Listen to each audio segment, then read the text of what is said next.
All right. Can we come to order if everyone will take their seats? And we're ready to begin. We're a little bit late in starting. One committee was solving all the problems and needed a couple of extra minutes. So welcome everyone. Today is February. What is today? February 9th. Thank you. 2023. We're in the Utah State Charter School Board meeting and we welcome everyone here. Particularly, I want to pay attention to we've had always generously the Utah State Board of Education has a liaison from that board to ours, and we have enjoyed the service of Matt Hymas and his comments always to our board as we've worked through, and we thanked him last time for the time he's been with us. And of course, they've reorganized a new year, and instead, we like to welcome Joseph Carey to our board. And maybe when we get to the board report, I'll pause for a minute. If there's anything you'd like to tell us about yourself, you could be thinking instead of me just springing it on you right this second. So you have a little bit of time to think about that, but we welcome you, Member Carey, to our board and hope you enjoy your service here. We welcome you and are happy to have you. Thank you. Your input will be valuable to us, so thank you. We also want to note that sitting in today, we are really lucky. This is better than just pinch hitting. This is really, we're fortunate to have Brian Quisenberry with us from the AG's office to sit in and advise us as we need that. And note also, he spells his first name correctly. Just wanted to point that out. And so it's a good thing. And so from the two Brians around the table, we welcome you and are glad for you to be here anytime that we need it. So thank you so much. So welcome to everyone else as we're in this busy time of year. And we're going to hear a little bit about that as we get to our legislative report this afternoon. So we'll start first with the Pledge of Allegiance, and Vice Chair Phillips will lead us in that. Please begin. I pledge allegiance to the flag of the United States of America and to the republic for which it stands, one nation, under God, indivisible, with liberty and justice for all. All right. Thank you so much. I want to make sure that I'm not leaving out items as we go along. It's always important. I always want to take just a second to pause and look at, just to remind us that our mission is advancing quality choice, just so we keep this front of mind as we start our meeting and making decisions. Advancing quality choice, innovation, and student success through rigorous authorizing and supportive oversight. Our vision is every student, each student, I always like to say every still seems collective to me in some ways. Each student, so each individual child has access to an excellent education that meets their unique learning needs, and that's what we're about. So individual families have choices and opportunities to select educational pathways that work best for their children. We do it with the values of excellence, trust, impact, authenticity, and compassion. So just so that our mission, vision, values are in front of our mind as we begin each meeting, just take a minute to do that quick reminder and overview. I know we know it, but it's good for us to think about it. And Member Bassett has a thought for us this morning. So thank you. Thank you. Okay, here we go. In Brene Brown's book, Braving the Wilderness, the author shares an interview with Dr. Michelle Buck on the topic of conflict. She writes, "People often silence themselves or agree to disagree without fully exploring the actual nature of the disagreement for the sake of protecting a relationship and maintaining connection. But when we avoid certain conversations, we never fully learn how the other person feels about all of the issues. We sometimes end up making assumptions that not only perpetuate, but deepen misunderstandings, and that can generate resentment. These results are sometimes worse for the relationship than just having the so-called argument would be. The key is to learn how to navigate conflicts or differences of opinion in a way that deepens mutual understanding, even if two people still disagree. Imagine that after a meaningful conversation, two people could actually have increased mutual understanding, greater mutual respect, and better connection, but still completely disagree. I value the thought, end quote. I value the thought that we can learn to navigate conflict in a way that improves a relationship. We must, as the book title implies, be brave enough to do so. I'll end with a short poem by Shel Silverstein. Woulda, coulda, shoulda. All the woulda, coulda, shouldas laying in the sun, talking about the things they woulda, coulda, shoulda done. But those woulda, coulda, shouldas all ran away and hid from one little did. That's my thought for the day. Thank you so much. Thank you. Yeah, so important for all of us to remember, and I think it's a way that this board lives. We really like each other, but we often have very polar.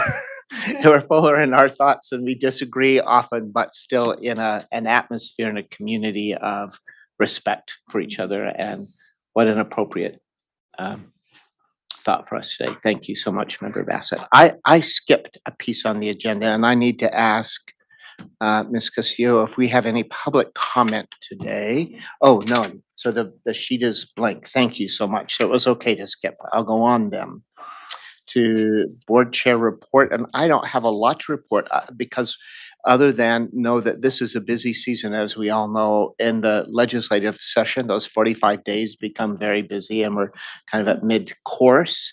And Member Phillips will talk about that this afternoon. But I just thought it was interesting to note, I was there last week, Wednesday all day, and on the board, when the House had floor time, the speaker said,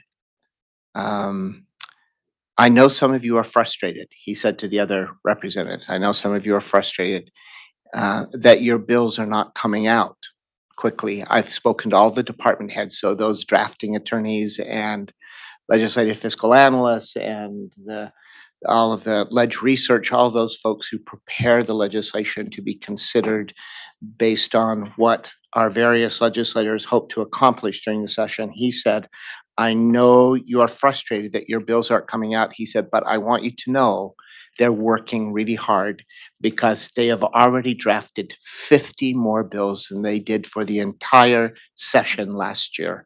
So we have a very active, busy legislature this year as they're considering a lot of work. You just have to scan through the work that they're doing. And I know the Education Committee is meeting this morning. So we'll hear more about that as we go along. But I do want to take time from Member Carey to just introduce himself so we get to know him a little bit better. And as we go along, you'll get to know each of us as well. I want you to know I actually asked for this committee assignment. This was not a punishment, that I went out and said, I want to serve on that committee. And I think the best thing I can do is share that there have been two women in my life that instilled in my heart the importance of education. And my mom is from North Korea. And when she was a child, she had to flee with her family. And she and my grandmother impressed upon me. They always used to say, you can skip a meal, but you can never skip class. Like school was something we just did. And she looked at it not only as an opportunity to maybe get the better job or, ascend your career, but she said education was essential in establishing a better person, that we're better people when we're educated. We are more tolerant, we're more accepting. And it was really important for her to do that. And my other role model in education was my third grade teacher, Mrs. Thomas. And my mom didn't look like the other moms. She didn't speak English. And kids can sometimes be very tough when your mom doesn't look and sound like the other moms. And it was really difficult for me. And a lot of problems in the classroom and out of the classroom. And Mrs. Thomas Today, I guess we would call it SEL, right? She took the time just to find out what was happening and really just make sure she understood why this child couldn't sit still and was always getting into trouble. And she changed my life because of that. And for the longest time, I used her last name in my online password. Since I started sharing this story, I have since changed. It's no longer Thomas, but uh, I don't have an education background. I'm an attorney and did media for a very long time. Um, but I just felt that we needed just to build more trust between all the stakeholders in education, and I felt that was not only lacking but getting worse. And so I'm a big advocate for communication. I'm a big advocate for disparate ideas. Let's hear all the ideas, and I believe the best ones will rise to the top. I am a strong advocate for charter schools. I have been going back and forth with our social media team, wanting to see our state board promote charter schools on the state board website and our social media. Didn't go over as easily as I thought it would.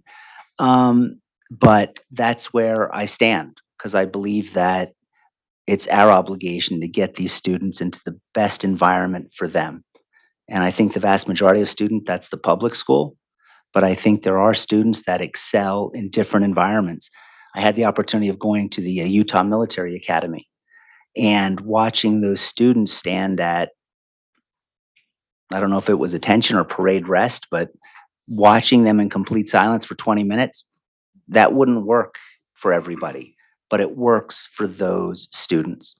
And they're finding that they're excelling at that. Um, so that's what I'm hoping to do is just increase those opportunities for as many students so they can find the right fit. Because if you're always looking over your shoulder, if you're being bullied, you cannot learn in that environment. So let's get these students into an environment where they're safe and they can excel. So thank you. Thank you. Thank you for choosing us, and we appreciate you sharing so much of your background. Thank you so much. It's inspiring. I think many of us have a teacher or two who have inspired us in our lives, and thank you for sharing, Mrs. Thomas. And now we can't get into your email, but we appreciate you being here. Thank you so much. Yeah. And hope to get to know you better. So each of us will share as we go along. I'm sure you'll learn a lot about us. Let's move to Director Lambert and her director report, please. Well, good morning, and again, let me offer my welcome as well. It was wonderful to hear your story, and why is this not connecting?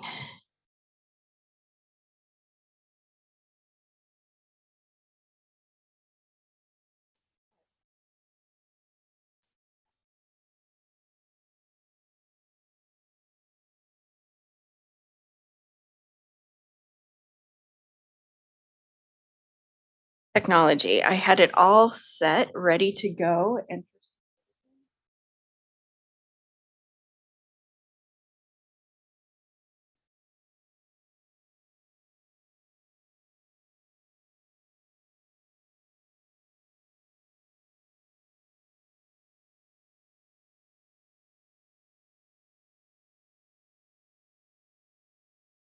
it might. Can you? It's in the folder. Okay. Much.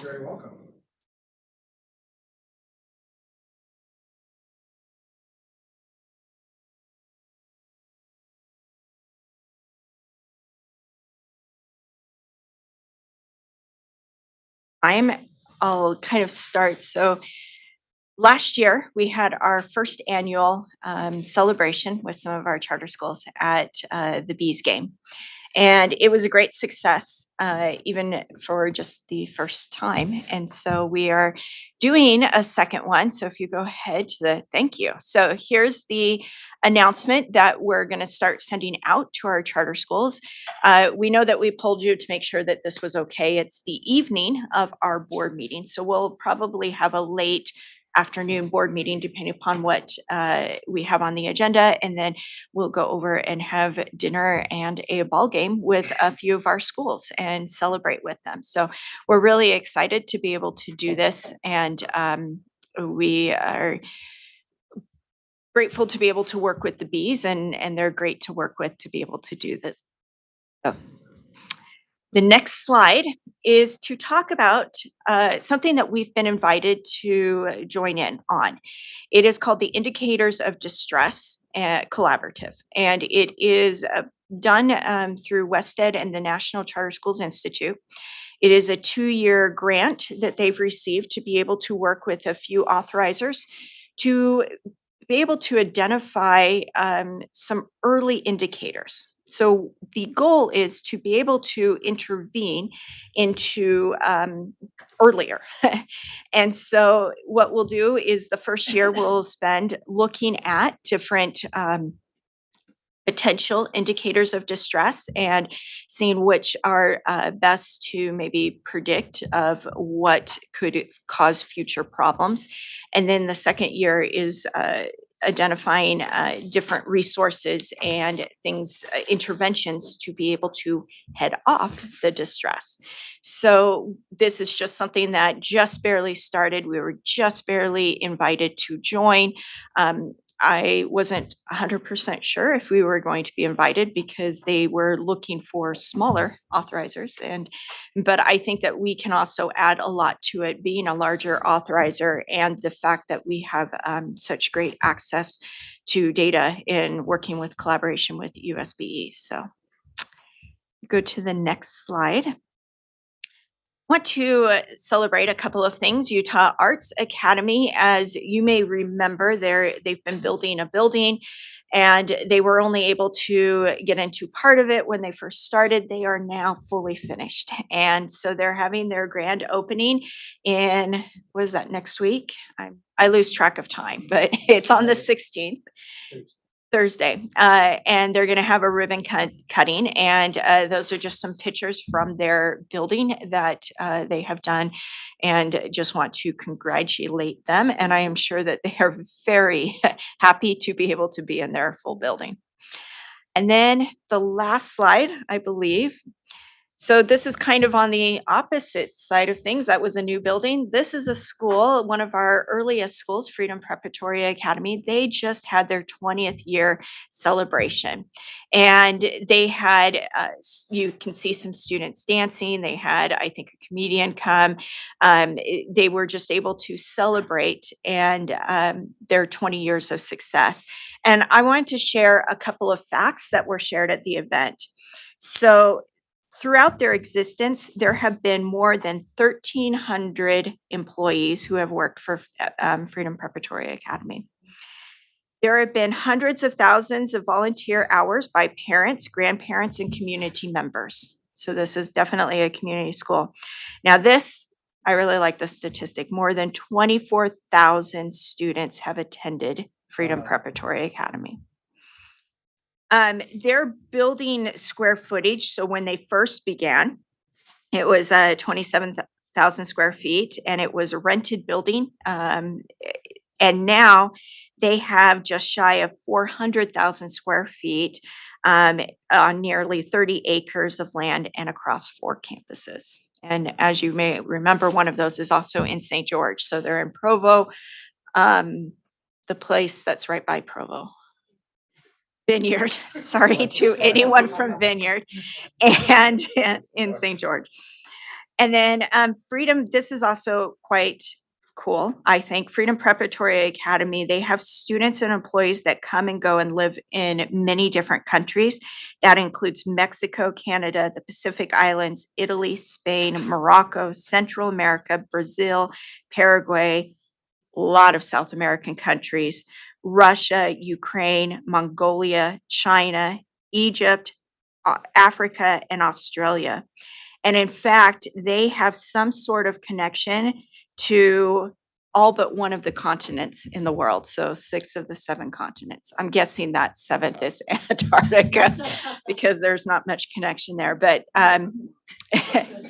it's just a joy to be able to celebrate with two different schools in two very different paths right now, in their construction. But I just want to congratulate Freedom Preparatory Academy. Absolutely. Congratulations to them, each of our schools, as they continue. Think of that influence, not just on our own state economy, but the reach they have internationally as well, then to take that learning and use it around the world. Yeah, we forget sometimes the impact that schools and learning have. I was thinking that with elementary kids, when elementary kids say to me, "Well, I'm doing this so then I can be in high school. I can learn in high school." And I say to them, "Actually, what you're learning in first and second grade is the stuff you can use every day of your whole life. You're learning the good stuff right now. You're learning what you need to, you'll be using every single day of your life." Yeah. So just such a, and to have that foundation, such an important foundation to have. Let's look now at the consent calendar. I hope you've had a time to look at it. It includes minutes and the budget report, our annual report, amendments to some individual schools, and I'm looking for a motion. I need some procedural help on this because I'd actually like to pull the minutes off of consent. All right, so you can make a motion to approve everything except for the minutes, but to pull the minutes, we can approve everything else and then go back to the minutes if you choose. So you can make a motion to I will make pull a the minutes and motion approve to everything else. approve all items on the consent calendar with the exception of the minutes. And a second to that motion. Second, any discussion to that motion? All those, not seeing any, all those in favor of approving, the motion is all of the consent items and pulling the minutes for further discussion. All those in favor of that motion, say aye. Aye. Any opposed? All right, so all of that is approved. May I go back to you, Member Cisneros, to talk about the minutes then? So one, thank you. And I love that the motions are outlined specifically and appreciate the work that goes into writing those minutes. So when I had some trouble finding the minutes initially and had to go to Public Notice website to find them. So I was delayed on reading them. But as I read through them, I would ask that some additional detail be added only because I found I had the problem. And so if it's just me, then I'll own it, which was the recommendations that we made in August weren't captured sufficiently for me to go back and use when I was making a determination in January. And went to staff and we tried to figure out what we had specifically asked the schools to do. And I found that same detail lacking in these minutes. And so I think it's hard for us to remember when these schools come back in August to say, hey, we asked you to do X when you come back with your new proposal. If it's not clearly, yeah, they can go back and listen to the entire meeting, but if it's not clearly articulated in the minutes, that would be difficult for us as decision makers, but also for the schools. So if we give directive to a school, I would appreciate if that's really clearly outlined in the minutes. Thank And you. it wasn't sufficient for me. Yeah, thank you, Member Cisneros. That's a helpful comment. Vice Chair Phillips. I just want to make note that I'll be abstaining from any vote on these particular minutes because although I have never missed a meeting until last January, While last you were month, over Greenland. while I was over Greenland on my way back to the US, I did not hear a single moment of our meeting and Yeah. have yet to listen to it on recording. Of So I course. will be abstaining from the vote. That's fine. And that, of course, anyone has that option each time. Thank you, Vice Chair Phillips. Anyone, so the motion, can you make that into a motion, Member Cisneros, about perhaps maybe going back and adding that detail and considering those minutes again in a future meeting, or I would like however to, you'd like yeah, to I'd do like to make a motion that we approve the minutes with additional detail capturing the specific instructions board members have given to applicants. Would you like to see that additional detail before you approve those minutes? So I'm suggesting you might want to alter your motion to look at those minutes again in a subsequent meeting with that detail and make sure it includes sufficient Yes, detail. I will change my motion. I will motion to ask staff to amend the minutes to add specific details of what we ask of applicants and then bring these minutes back in next month's meeting. All right, thank you. Member Cisneros has made a motion that the minutes be amended to add additional detail relative to the recommendations that we made to schools so they have easy access to that through our minute process. Do I have a second to that motion? Second by Member Smith. Any discussion about that motion? So as I understand the motion that we've just requested that some additional, it's the minutes are complete, just not as complete as we would like them to be, so that schools and we can refer back to them with additional detail about what we'd requested.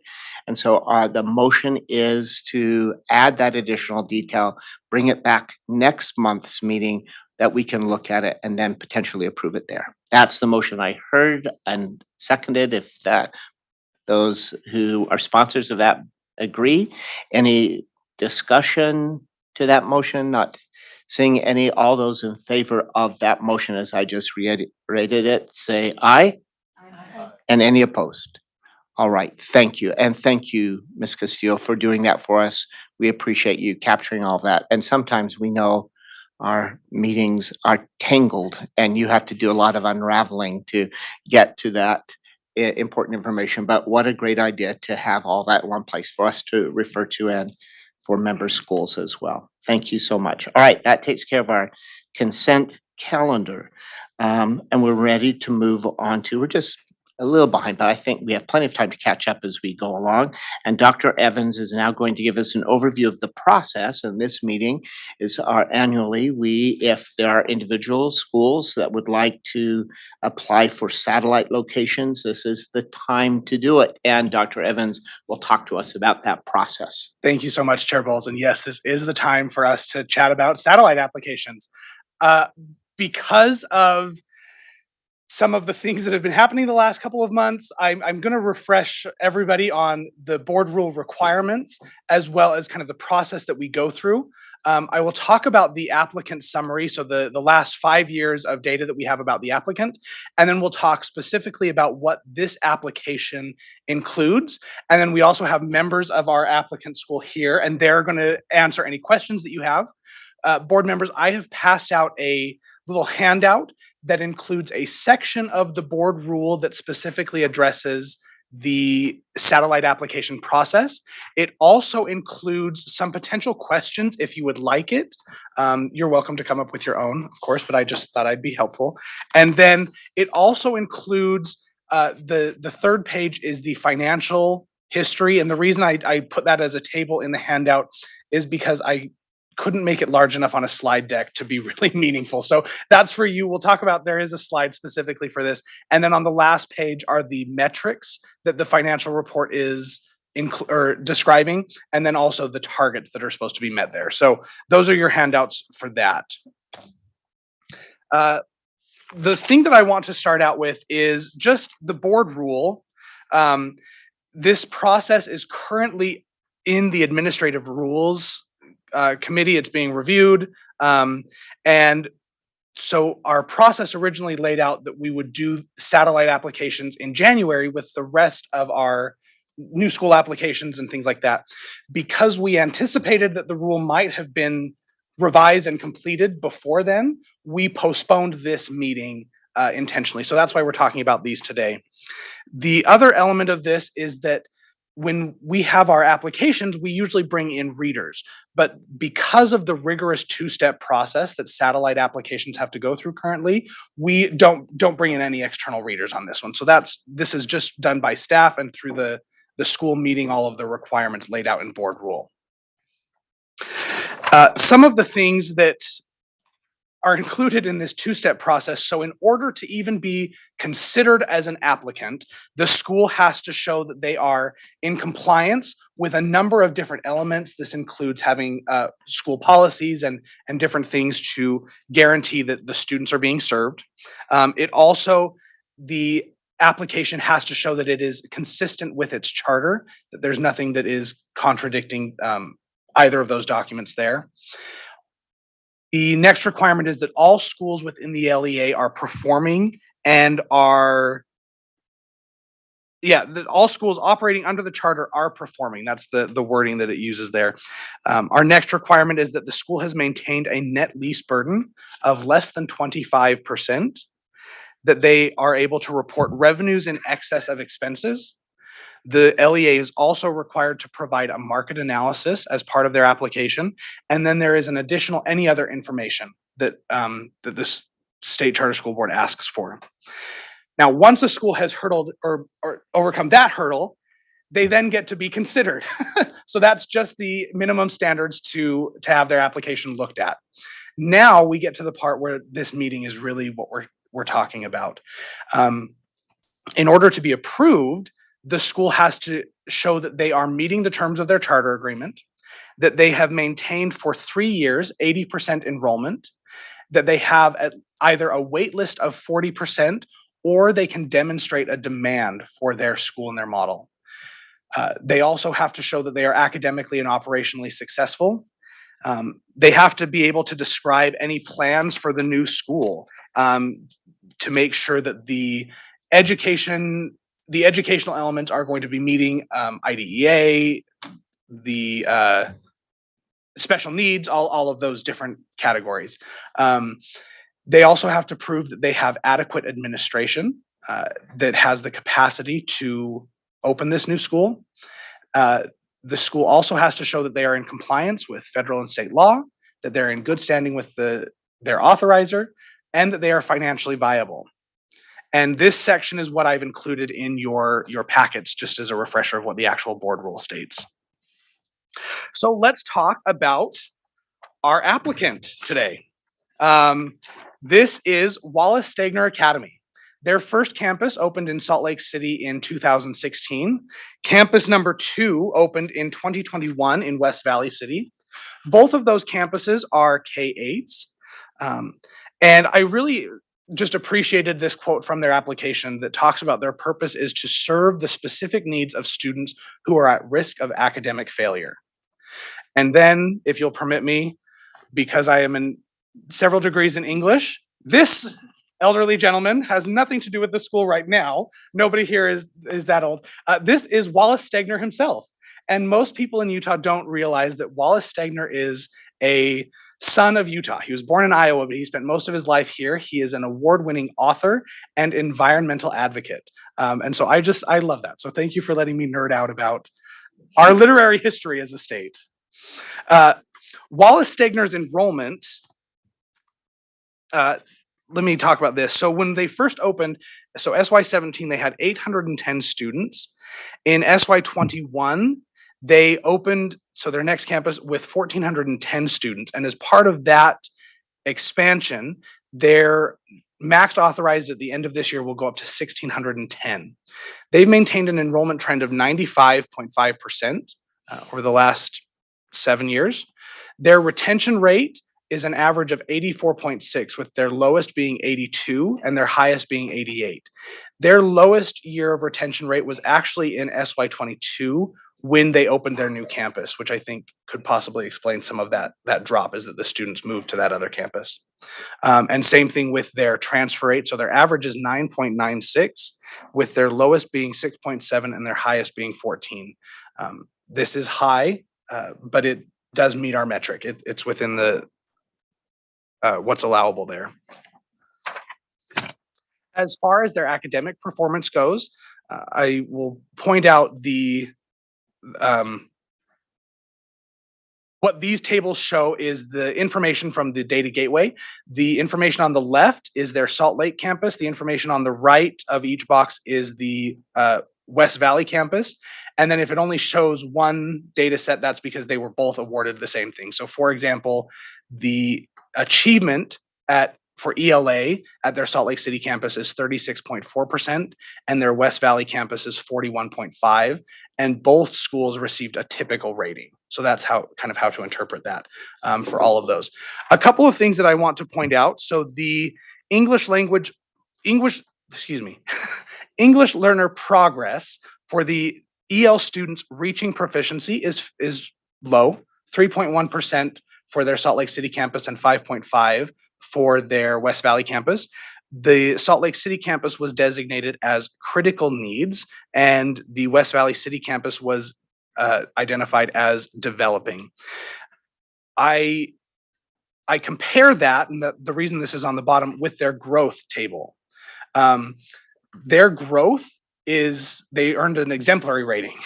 And I think this really speaks to what they mentioned in their application, that they are serving, and their purpose is to serve those students who are at the greatest need of dropping out. And so you can see that they are taking students that are academically very low, and they are achieving awesome things with their growth. It's still low, but that growth, I don't want to negate the exceptional growth that we're seeing at that school, right? 79.8% of their lowest 25 students are meeting the growth benchmarks there. This table is again another data point from the Utah Data Gateway.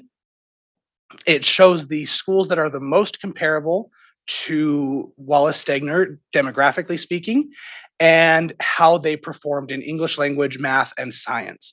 I would like to point out that the only school that beats Wallace-Stegner is Wallace-Stegner West Valley. All of these schools up here are, of the 20 schools that are demographically similar, all of them are at least 88% similar, and the majority of those are over 90% similar in terms of student demographics. So I think we have a really good comparison group here, and I'm really proud to see Wallace-Stegner in both of those high spots. Their financials, and again, you have a handout with this. A couple of things that I wanted to just point out, just because they are outliers and unusual for this. When we received the application, when we conducted the review, it was using data from up through fiscal year 2021. Since the application was approved, or they met those minimum standards to be approved, we then got the FY22 data. And I want to talk about that because it's a little bit different here. The two things of note, oh, there we go. Sorry, it wasn't showing up on one of my screens. There's a really high annual cash flow, unusually high. This is potentially a question for you to talk with the school about. And then their change in net position has also decreased. And these are outliers here that we're glad to have them here so they can talk with us. The debt service coverage ratio, this is a new metric. The target is to be at least 1, and they are 0.96. So it's a little bit below where we want to see that. And then lastly, their total margin is minus 2.33 as of this year. Again, this is an unusual metric that we wouldn't typically have in the application process because the applications would be reviewed and approved before we even got the FY22 data. And so that's why I'm including it here as a point for us to discuss. Now on to their actual application. Wallace-Stegner Academy TBD. We're not sure the exact name of it. It's proposed to be in either the Salt Lake or Granite School District area. So that's, yeah. I'll leave that there. This campus is proposed to be a K-12 campus. This is unusual in that the other two campuses are a K-8. I think the best example of this that we have from our past would be Excelsior Academy, where they were approved for a similar one, and they actually were given two. It was considered two campuses, a high school and then a lower school or an elementary. Their enrollment for the new campus is proposed to start out at 600 students for SY25, and eventually by SY30 make it up to 1,290. This would bring the LEA's max authorized to 2910 for all their campuses at that point. At this point, I will invite Wallace-Stegner to come up and join us at the table and to answer any questions that the board might have for them.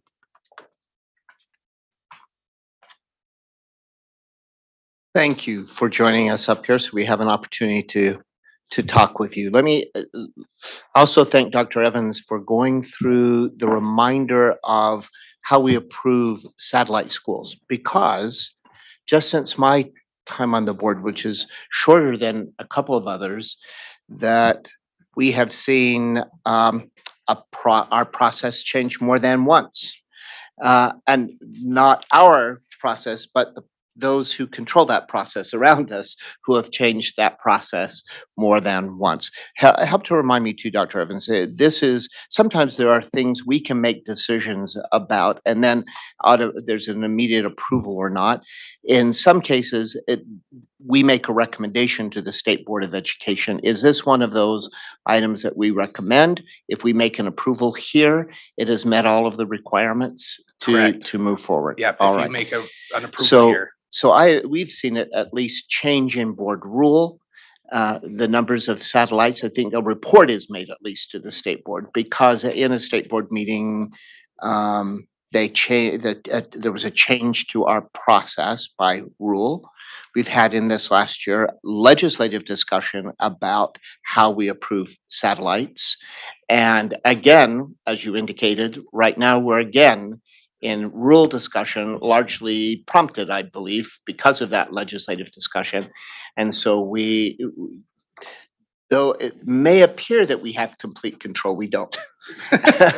Because we have control over the process as it stands today. And so we're going to do that. But thank you for reminding us because we've kind of worked with a changing or a shifting parameters under which we have to work. Chair Bowles, could I just add you mentioned something that reminded me, I wanted to give another point of clarification. So this year we received 4 applications for satellites. 2 of those had to be administratively denied because they didn't meet those minimum standards. The 3rd school decided to withdraw its application while we were doing the review process. And so this is the 4th, one of 4 that made it all the way through that. Wow. Yeah, please, Director Lambert. So I don't know if this was clear in Williams, but I know that you probably are looking for what staff's recommendation is. Staff would recommend that this be approved. We do find this is a high-performing school as far as the minimum qualifications they do meet. Those financial things, I think it would be good to discuss with the school, but many of those metrics are things that you want to look at in terms of trends and over years.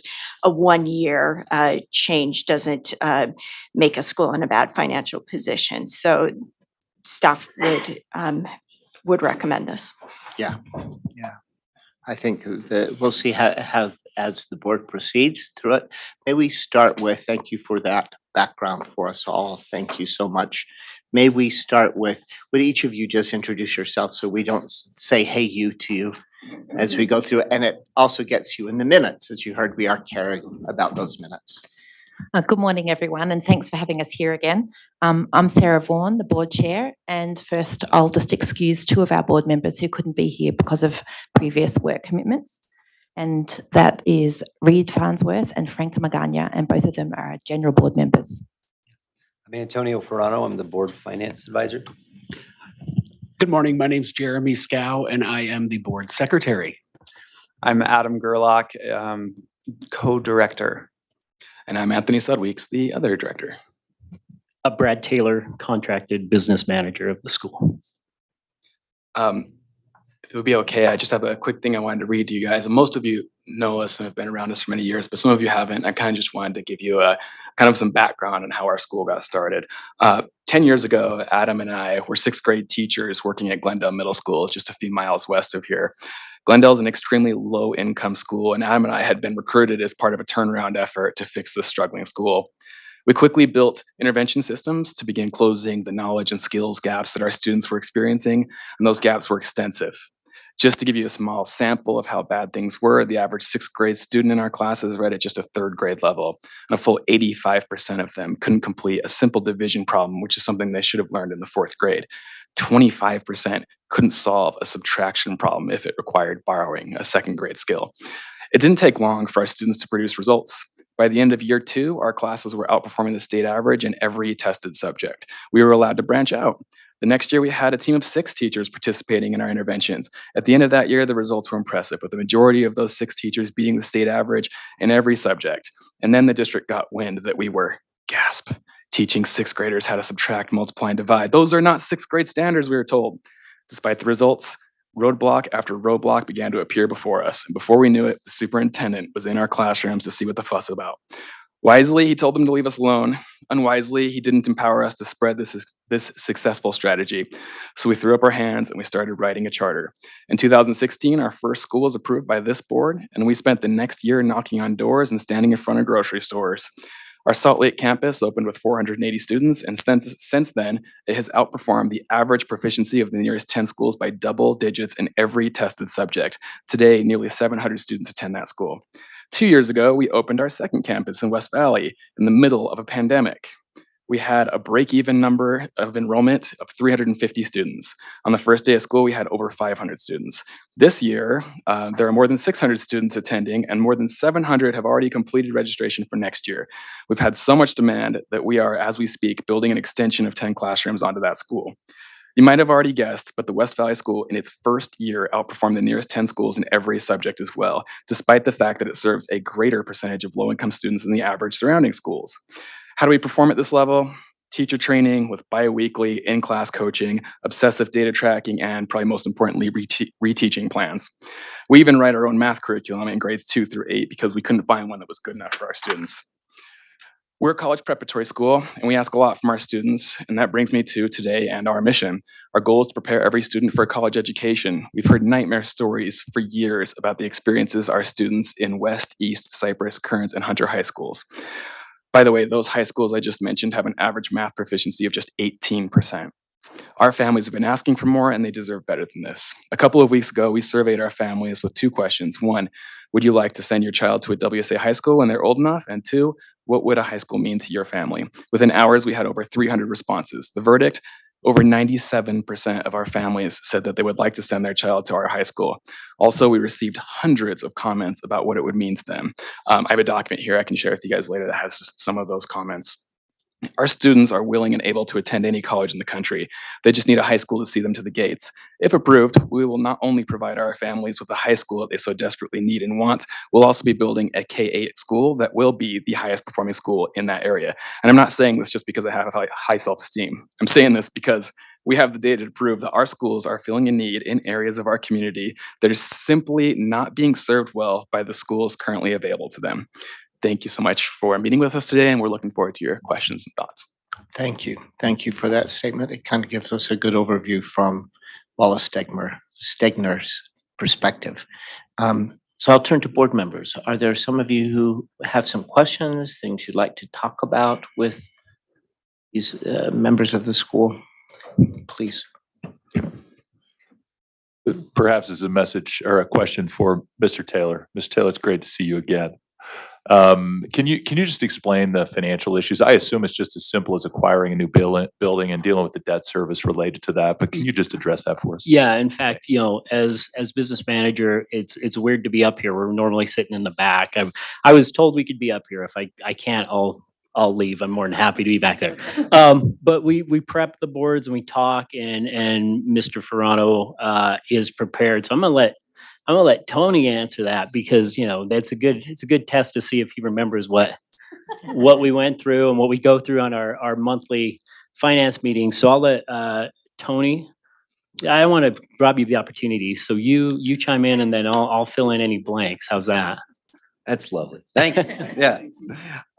Yeah, and he is much more eloquent on these issues than I am. A couple of the things that he's pointed out to me that we're going to probably stand out was the deficit. We had a $283,000 deficit on the FASB method of accounting, and I'm just going to read this because he's put it down quite well. This includes $363,000 of depreciation and $309,000 of the bond issuance costs. So those are very unique situation that's not going to carry over into other years. The depreciation expense is a non-cash expense, and the bond issuance costs were built into the bond offering in June of 2022. So that was the deficit that you saw. And then I think what was the other one that we really wanted to address? Oh, the days cash on hand. And that was just a matter of opening a second campus. Of course, your days cash on hand is going to drop down. And we also had a change in financial management at the time. And there was a lot that was sitting in receivables. And once they were able to address the receivables issue, our days cash on hand jumped up from 71 days right back up to 113 days by September of 2022, which was, higher than we even had way back in 2020. So that was just another function of opening a second school and having a change in financial management. I think you get an A for that. Tony, good job. All right. It's interesting because my accounting nerdum likes to see, these reports that were up there. It's an $18 million increase in cash, yet a net position of negative 283,000. And as board member Olson asked, that's exactly it. So as we saw interest rates rising, they took on the endeavor of issuing a series of bonds that closed in the last 10 days of June. But their building was not eligible for purchase until August 1st. So under those circumstances, they were able to bond in FY22, but the purchase of the building did not occur till FY23. And it was a smart thing to do because I think between the time the school priced the bonds to when we closed, the feds had raised rates an additional, I want to say 125 basis points. So it was significant. So yeah, so the money was not only sitting there in restricted bond accounts at the end of the year, waiting for that transaction to happen. But then as Mr. Ferrano pointed out, of that negative $283,000 net position, over $900,000 was non-cash expenses, either in depreciation or in bond issuance costs that were part of that bond offering. The other one on that days cash on hand is, as was mentioned, days cash on hand it's one of these as we go around and talk to boards. It's not only a factor of your numerator, but your denominator. And when you open a new campus, that denominator grows. And obviously with 2 campuses, you have a lot more restricted funds that are outstanding at the end of the year as you try to turn receivables. So one of the things to look as we've gone through is by the end of September, having increased those receivables, cash hadn't really changed between FY21 and 22. It was actually down about $100,000 by September of this year of 22. It was over $3.5 million, and now it's at 3.7. And per our calculations, that's 118 days cash. So when you do it on FY20, it's about 104. It's now sitting at 118. I know that's hard mid-year because obviously what staff and the board has available are the actual audited financials, but you will see a large receivable there. So between the 2 fiscal years, which is amazing, 27 months, if we're going it, they increased their days cash on hand. They opened another campus, which also has a number of one-time expenses and outfitted the school. One thing with that series of bonds that we talked about and kind of goes to what Director Sudweeks talked about is it also included an additional $3+ million to add those 10 classrooms that are currently being constructed. So it lowered their occupancy costs on that. Obviously got rid of their property tax component of that. So that was a big thing. Was completed before rates increased any higher. And so, having been in this for 18 years, it's a school that not only has pulled off a successful expansion, but I guess are gluttons for punishment because they're ready and willing to do it again, but for a good cause. So I appreciate the time, and if there are other questions or follow up, we'll let Tony take those, and then I'm done helping out today. Member Olson, any follow-up to your question? Anything you want to? No, not at all. That covered all my questions. Thanks. Yeah, most important, of course, when you're looking at financial needs is not that it was a surprise to you or that you weren't prepared, but that you have a plan. And that's really important, that you obviously you have a plan in place. Sometimes folks don't understand when you build your fund balance, instead of spending it today on operations in the school, but that fund balance makes you a healthy school. And so as you continue to have a plan to build that fund balance, also a rating agency is really happy to see cash on hand and that you have that money put aside for potential rainy days. So all of that work is you're going forward, but mostly that you have a plan in place. So I'm going to talk about now, as we just indicated, your request today is we saw you had to take a little hit for one-time expenses for a new campus. And here you're asking again, What is your plan? I'm suspecting you have a plan in place to say, okay, this is going to happen again. Talk to us about that for a minute.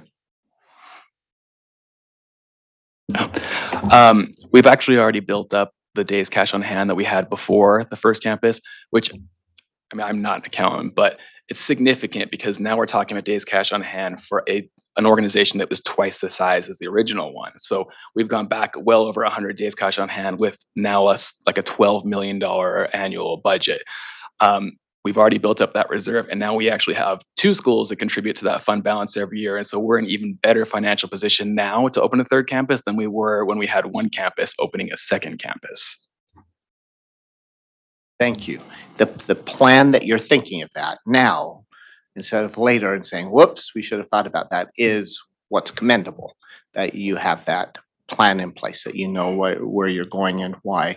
And I encourage you always, of course, to hold on to that, knowing that you've got to continue to build fund balance and not allow individuals to say, but we should be spending it today, because you also have to balance the health overall, your financial health overall, right?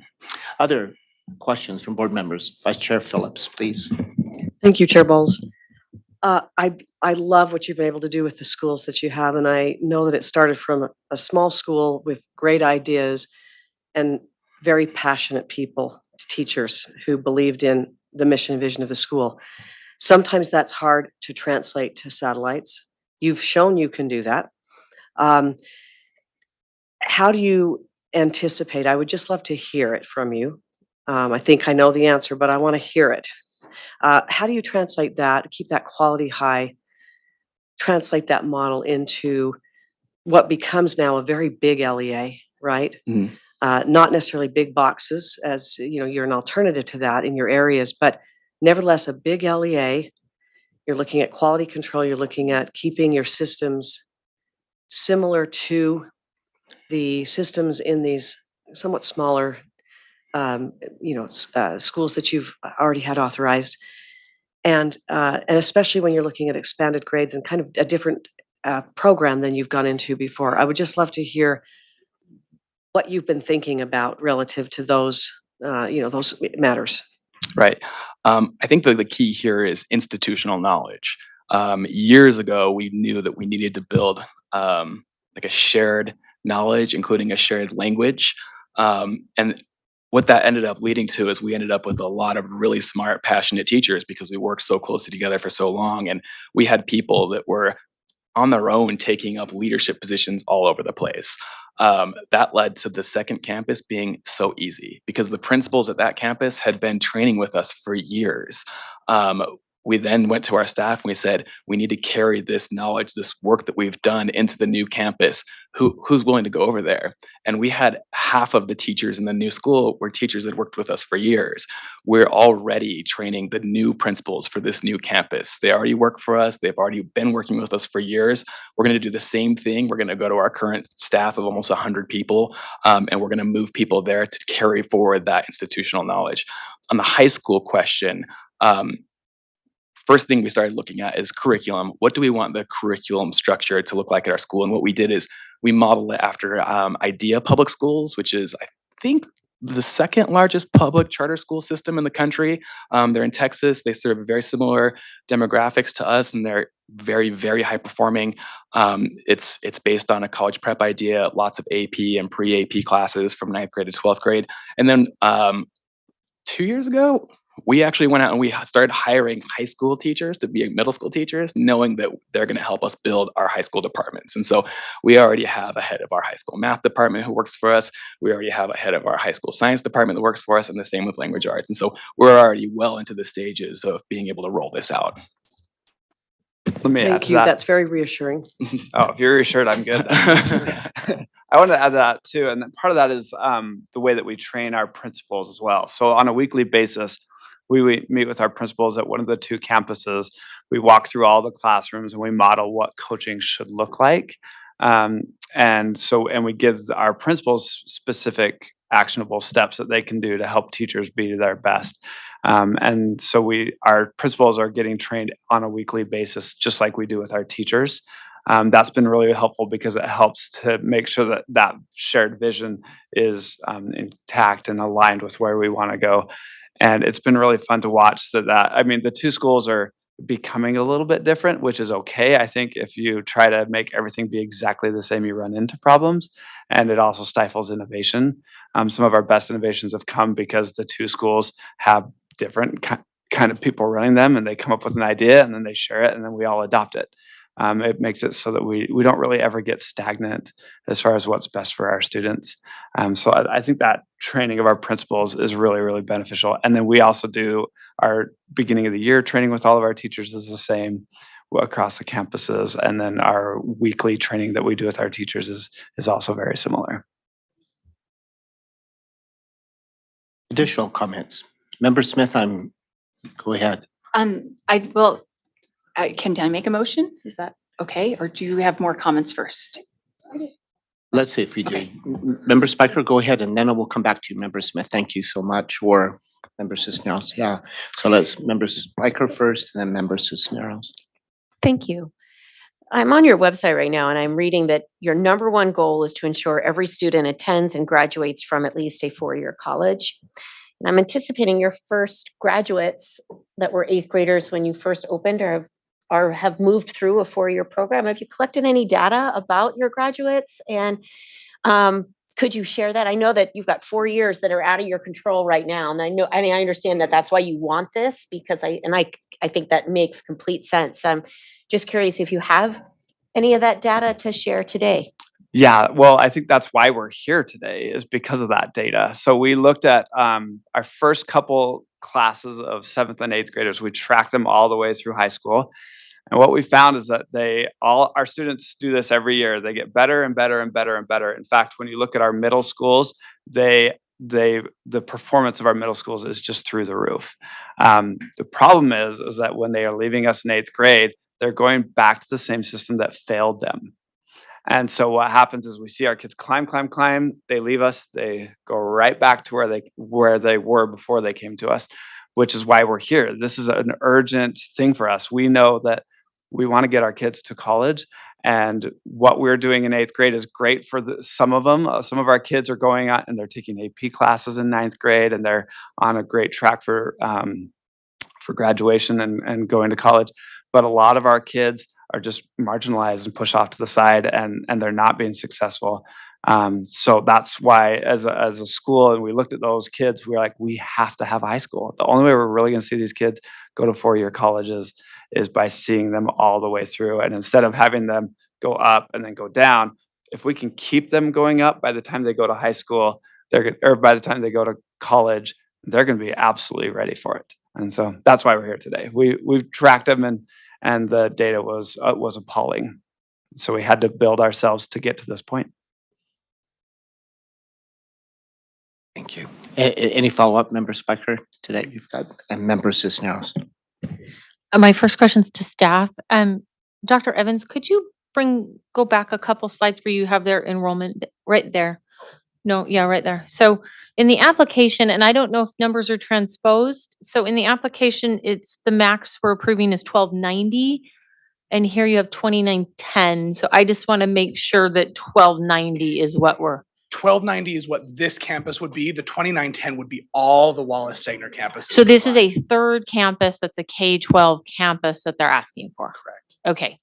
So would this is being rolled up into a larger LEA number, 3 school numbers. Okay. So now to Wallace Stegner. Thank you for the market survey stuff, because the application, I was like, help me understand what you're going to do, right? Because we're all struggling, right, for kids statewide. So help me understand your specific number of students served by grade. So you have 60, 30, 90.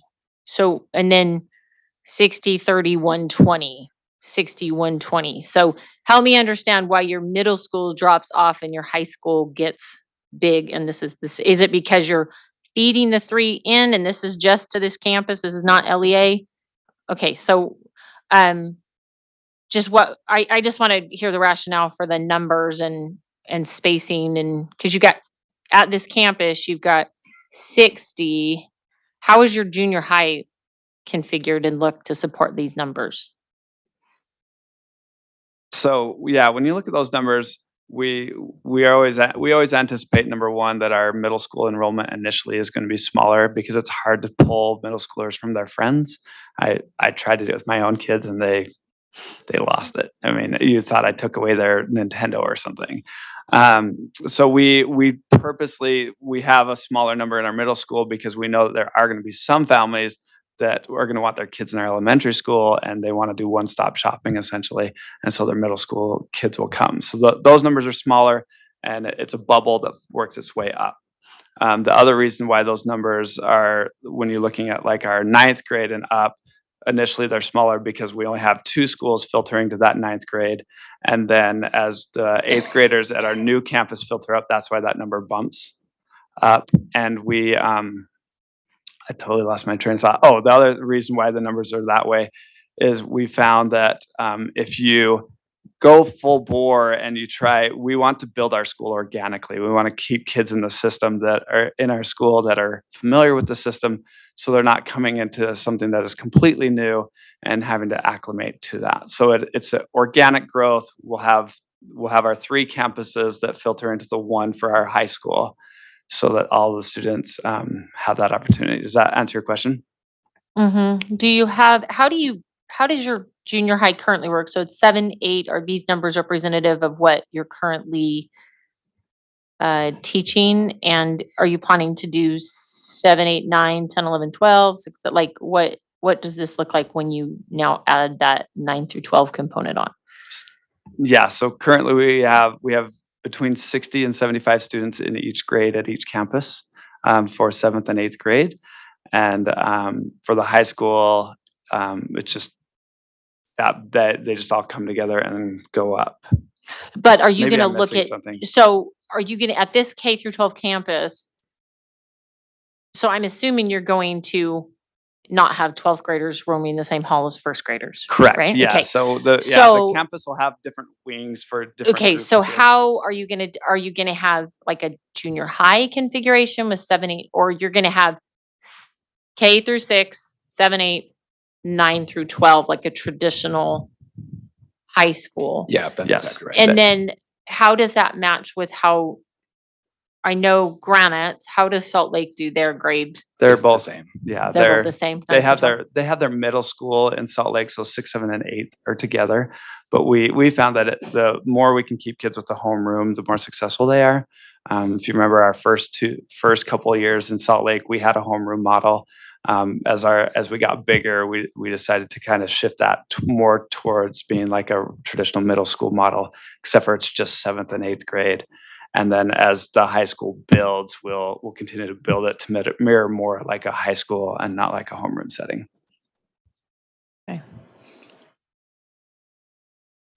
And are these the high school break-even numbers? Because the cost of first grade is drastically different than the cost of 12th grade.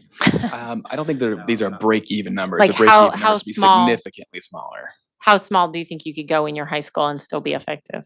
I'm not sure if we've ever divvied out like individual grades out of the school system. I think that we always look at break-even number as like an LEA or even a school-wide thing. Like some grades are loss leaders, right? Especially when you're first opening a school, but the break-even numbers would be significantly less than that. Well, I agree, you have the advantage, right, of distributing across your LEA. So, yeah, totally. No, those are all my questions. Thank you. Okay, thank you. Additional questions, anyone? Have additional questions? All right, now I go to Member Smith. I love what you guys are doing. I'm so pleased and proud that we have the opportunity to authorize you. And I think we all look at the schools in our portfolio as these are our babies, right? We want everyone to be as successful as you have been. So I would like to make a motion that we approve the Wallace Stegner Academy's satellite application. Right, a motion to approve Wallace Stegner's satellite application, a second to that motion, I'll second that. and a second from Member Olson. So an initial motion from Member Smith and a second from Member Olson. Any discussion, further discussion about that? All right, seeing none, I think we're ready to take a vote. And then I do want to make one last little comment at the end, if we may. All those in favor of that motion to approve, say aye. Aye. And any opposed? That's a unanimous endorsement of the work you do, and that will connect to my statement to say thank you. Thank you for taking good care of kids. Those benchmarks that you're able to take kids from where they are, it's the growth that is really the remarkable piece of it, not that they're just meeting at after a year's work, but you can take them from where they are and you're meeting your goal to help kids who academically might not be successful and helping them to do that and to reach those places. As you continue to work, I'll come back to just remember, build that fund balance, make sure that your depreciation doesn't get away from you, that you're making capital investment at a rate close to your depreciation so that doesn't bite you in the long run. Remember, as I looked at ESL endorsed teachers, as you have second language learners, just to remember it's a common problem across the state. We sometimes do not have enough ESL endorsed teachers.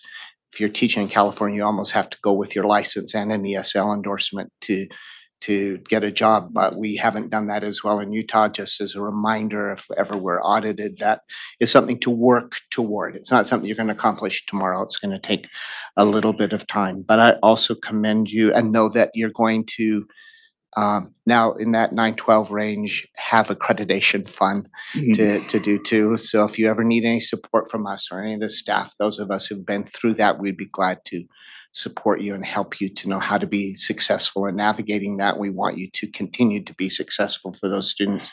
And I also commend you for, and I hope that others take the time to come and see what you do, that this is a model that from which others can learn about how to help kids to succeed.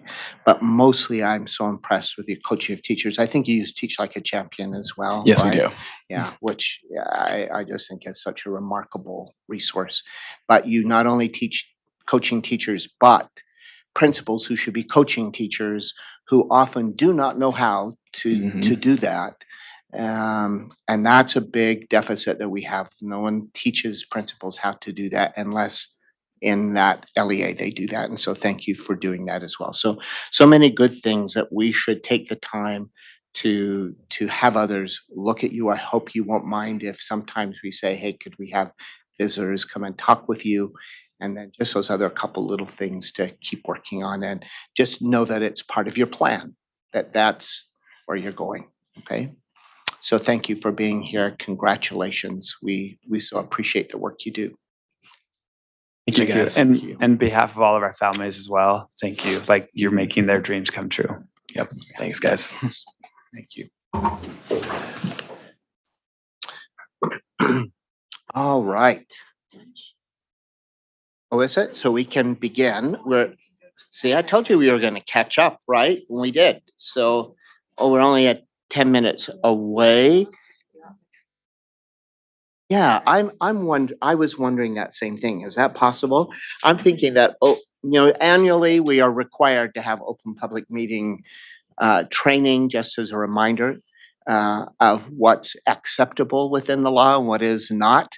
And so we have it scheduled at 12:30. And I'm wondering if we could do that now, then go to lunch. I think we have time potentially.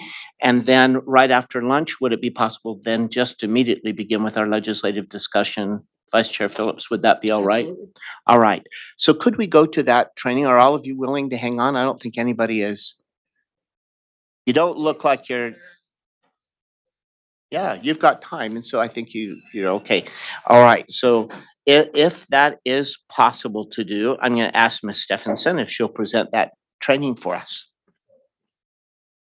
I am happy to share our OTMA training. And let me give you a little bit of background before we get into that.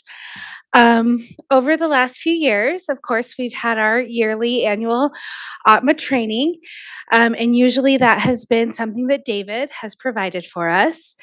And in case you didn't know, some of the ones that he has used actually had our new AAG, Kevin's grandkids in them. And those have been cute and fun. And so when Director Lambert Robert asked me to provide the training today. I went through my files. This is something I do for schools a lot, and was looking through them and thought, well, if David and Kevin can use their grandkids, maybe I could make a more fun training and use my cute kids. And as I've talked with my own children, they are always very jealous that I get to do presentations and PowerPoints at work. As they've gotten to explore that at school, they always think that sounds like the most fun thing about having a job someday. So they were very excited to help. So my two children, Henry is a third grader. They are both part of the Utah public education system as well. And he is an advanced reader and wanted to take all the big reading parts. There are some tricky words, so listen carefully. But I think he does a pretty good job for being a third grader, getting through this OPMA training. And then my daughter, Ruby, is in 6th grade and also in our public education system, and does a really great job. She actually has a little bit of a learning disability and is well served at her school with some supports there. And it was just fun to see how they came together and wanted to help me in providing a great training for our board. And now they both consider themselves OPMA experts, as you will be as well. So without further ado, I will turn our time over to our experts, Ruby and Henry. Just desktop, right? It's on my desktop, or do I pull this up first?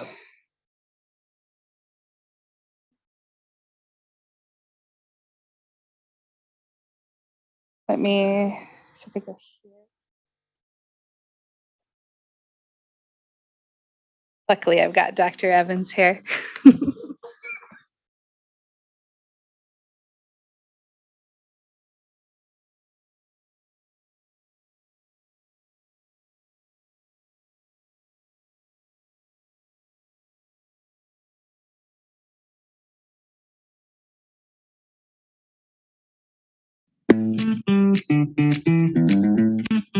Hi, I'm Henry. And I'm Ruby. Today we're here to help with a training about OPMA. As you know, this is a required yearly training, and any training you get every year can start to feel, well, boring. Hopefully with us as your guides, we can make OPMA a little more fun. Okay, Henry, what is OPMA? OPMA is the Open Public Meeting Act. To put it simply, OPMA requires that public business be done in public. OPMA defines a meeting as the convening of a public body or specified body with a quorum present, including a workshop or an executive session. The meeting could be in person or by means of electronic communication, and is considered a meeting if it is for the purpose of discussing, receiving comments from the public about or acting upon a matter over which the public body or a specific body has jurisdiction or advisory power. So then, what isn't a meeting? OPMA says a meeting does not mean a chance gathering or a social gathering like a birthday party or a fancy night out. Cheers! Can you remind us what a quorum is? Quorum means a simple majority of the membership of a public body, unless otherwise defined by law. What do we need to review about notices and agendas? A notice must be posted at least 24 hours in advance of meeting, posted at public body's office, and posted on the public notice website. The agenda must be posted with notice and must be reasonably specific. For example, if I said I'm going to talk about my sister, That would not be specific enough. If I said I'm going to talk about the wonderful things my sister Ruby does, that would provide enough specificity that the general public would know what to expect. Great example, brother. Should note that a public body must give public notice at least once a year of its annual meeting schedule. Let's pause and see if anyone has questions or comments.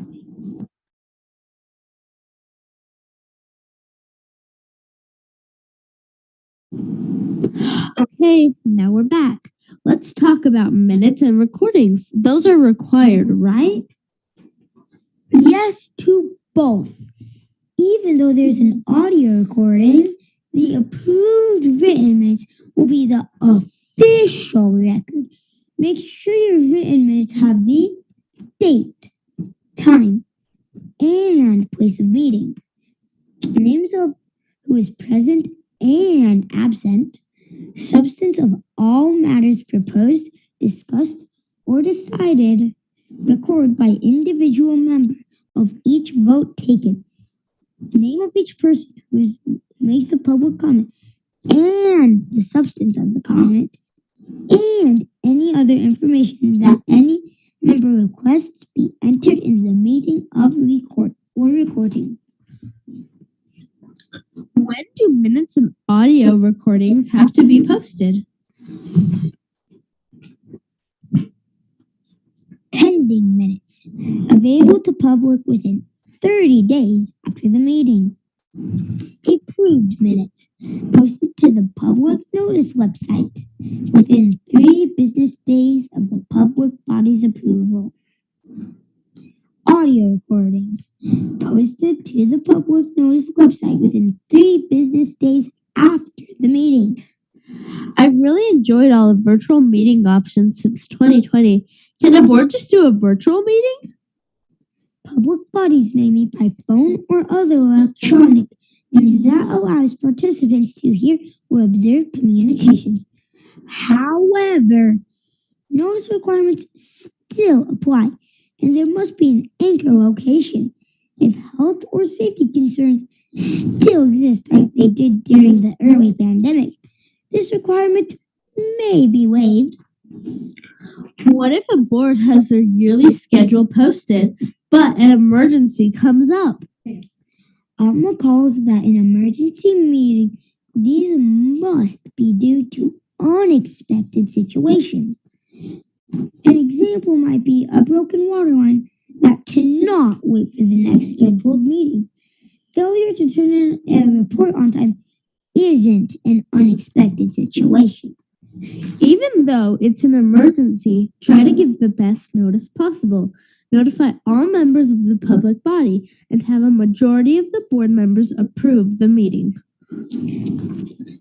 Let's pause here for any questions or discussions.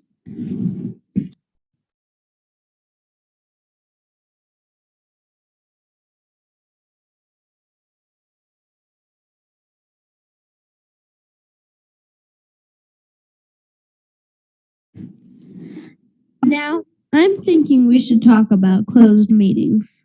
Closed meetings are very important to understand.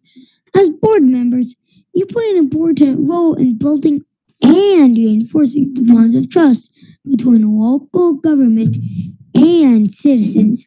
Your job is to promote the rule of law and to foster a culture of compliance. When you perform well, you can increase the confidence in local government and provide reassurance that the government is functioning within the confines of the law.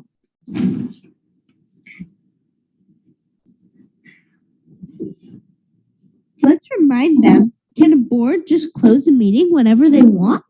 No, sis. There are very few reasons a meeting can be closed.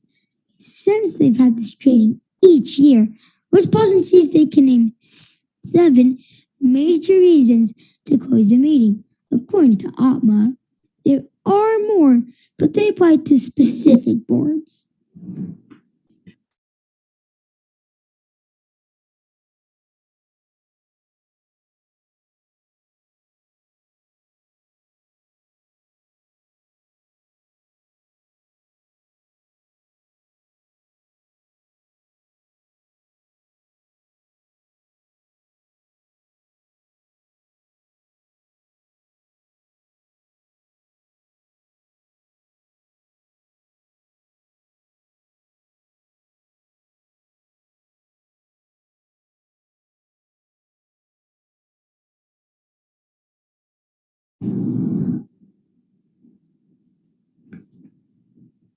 what did they do?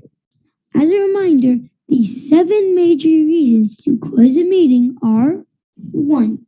To discuss character, professional competence, or physical or mental health of an individual. 2.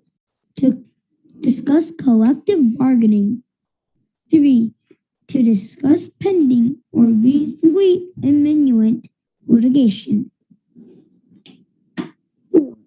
To discuss the purchase, exchange, or lease of real property. 5. To discuss the sale of property. 6. To discuss security personnel, devices, or systems. 7. To investigate proceedings regarding allegations of criminal misconduct.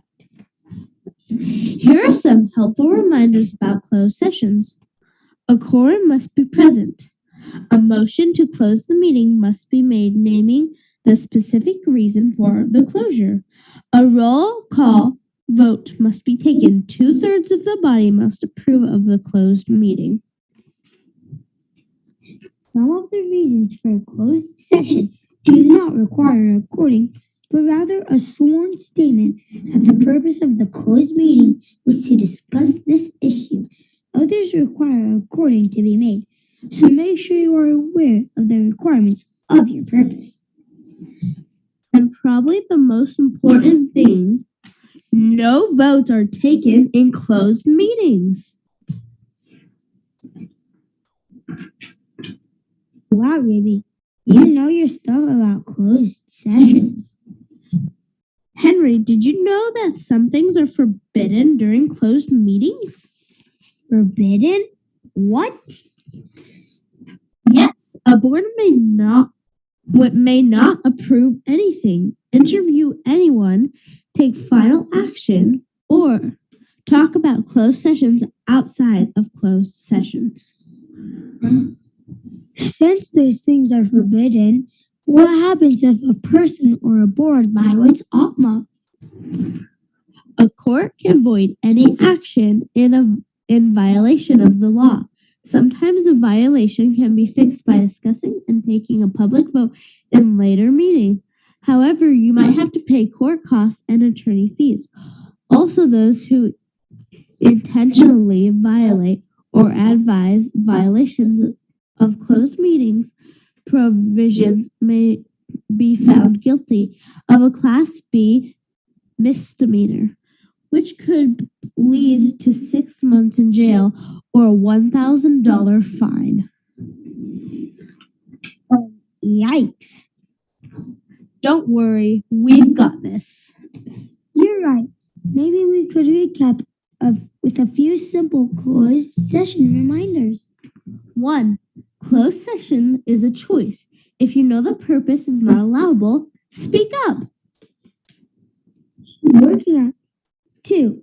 Working out differences and finding ways to get along with one another is board business, not closed session business. 3. A performance evaluation is different from a goal-setting session.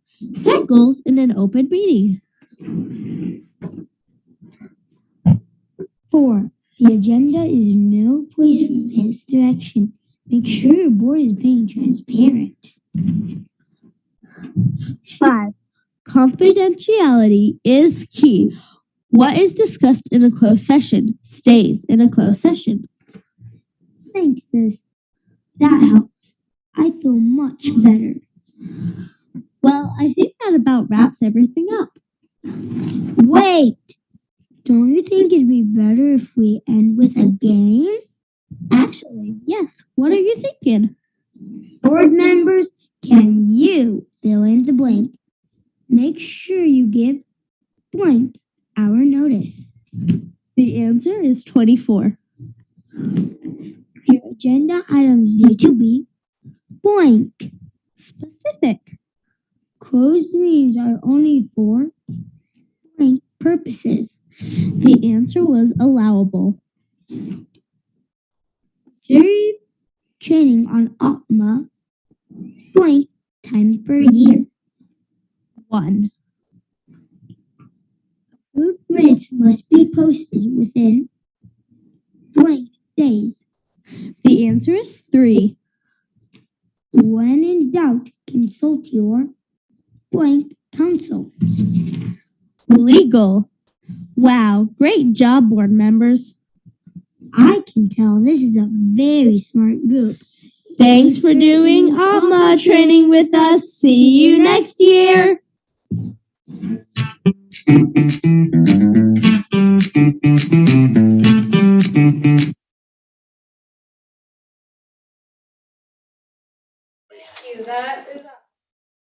Thank you. And tell Ruby and Henry we appreciate their work as well to do that. Now they need to work on the airline air mask, fasten your seatbelts speech too. They can manage that. So thank you so much for that. And it's important that we are just refreshed and remember the how to all the pieces of that law. We now go to lunch. Apparently lunch is here and ready to go. We're just a couple minutes early, but it is ready. It was earlier than we are. And we'll be back in here at 12:30, ready to have some legislative discussion and possible actions from that. Okay, see you. Yeah, see you downstairs.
All right, welcome back after lunch. Thank you to those who arranged a nice lunch for us. We appreciate it, and we're ready to begin. So on our agenda, we had the open public meeting training. At this point, we already enjoyed that just before lunch. It was a good way to send off, thanks to Ruby and Henry. And we are now on our agenda at the point of a legislative discussion, which Vice Chair Phillips will lead us through that. Thank you so much, Chair Bowles. I first want to start out by thanking the Utah State Board of Education for prioritizing a number of things in their budget that were extremely helpful to charter schools, including base funding, which is a funding that provides something for administrative costs that charter schools need. You see that with small districts and kind of medium small districts. And it is a recognition that there are economies of scale that aren't always provided for in other line items for smaller LEAs. And they prioritized, of course, full day kindergarten, a nice raise to the WPU, and all of the things that really help our charter schools and all students in public education. And we have been working in various committees with the leadership of the Utah State Board of Education, and particularly staff as well, who were crunching numbers for us behind the scenes to see what would be a good ask for that base funding for charters. And that's that leadership. And we've got some wonderful friends on the Utah State Board of Education who are supportive not only of charter schools, but of all students in public education, but they don't forget about the charter school kids.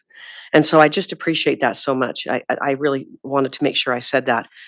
In addition, we've had wonderful leadership from the Utah Charter Network and from the Utah Association of Public Charter Schools, who have championed a number of very important supportive things for charter schools, including putting their support behind the base funding and behind some other things in funding that have helped charters. So a big thanks to all of those individuals, and they do the lion's share of the work. We come in and push and sometimes participate on committees and keep at the fore of their minds some of our charter school needs. But in the end, they do a lot of the heavy lifting there, and we really appreciate it. I wanted to mention, first of all, that one of the things that we're watching is a bill that has not been numbered yet. And one of our good friends at the state legislature is Representative Susan Pulsifer. She has a bill that is amendments to reports and requirements, and the process there that we're watching and hoping it gets into the Education Committee and is passed. And this is the outgrowth of a year-long Reports and Requirements Committee task force that was really, I think, given momentum by Representative Pulsifer's legislative success in passing bills in previous sessions that were an attempt to reduce reporting going forward for any new bills, and to kind of review and have the Utah State Board of Education reviewing some of its current requirements to see if it's a statutory obligation, to see if there was any way we could, even if it was discovered to be one, if it could be streamlined in some way, and an effort to just reduce the costs associated with those kinds of things, and also to find out who was using them. Sometimes it's become standard to attach that onto a bill and not really ever know whatever happens to it after somebody puts a lot of time into it and effort. So one of the things that's happened then this year is this particular bill is intended, I think, to sunset and streamline a few more reports than even were done in the past.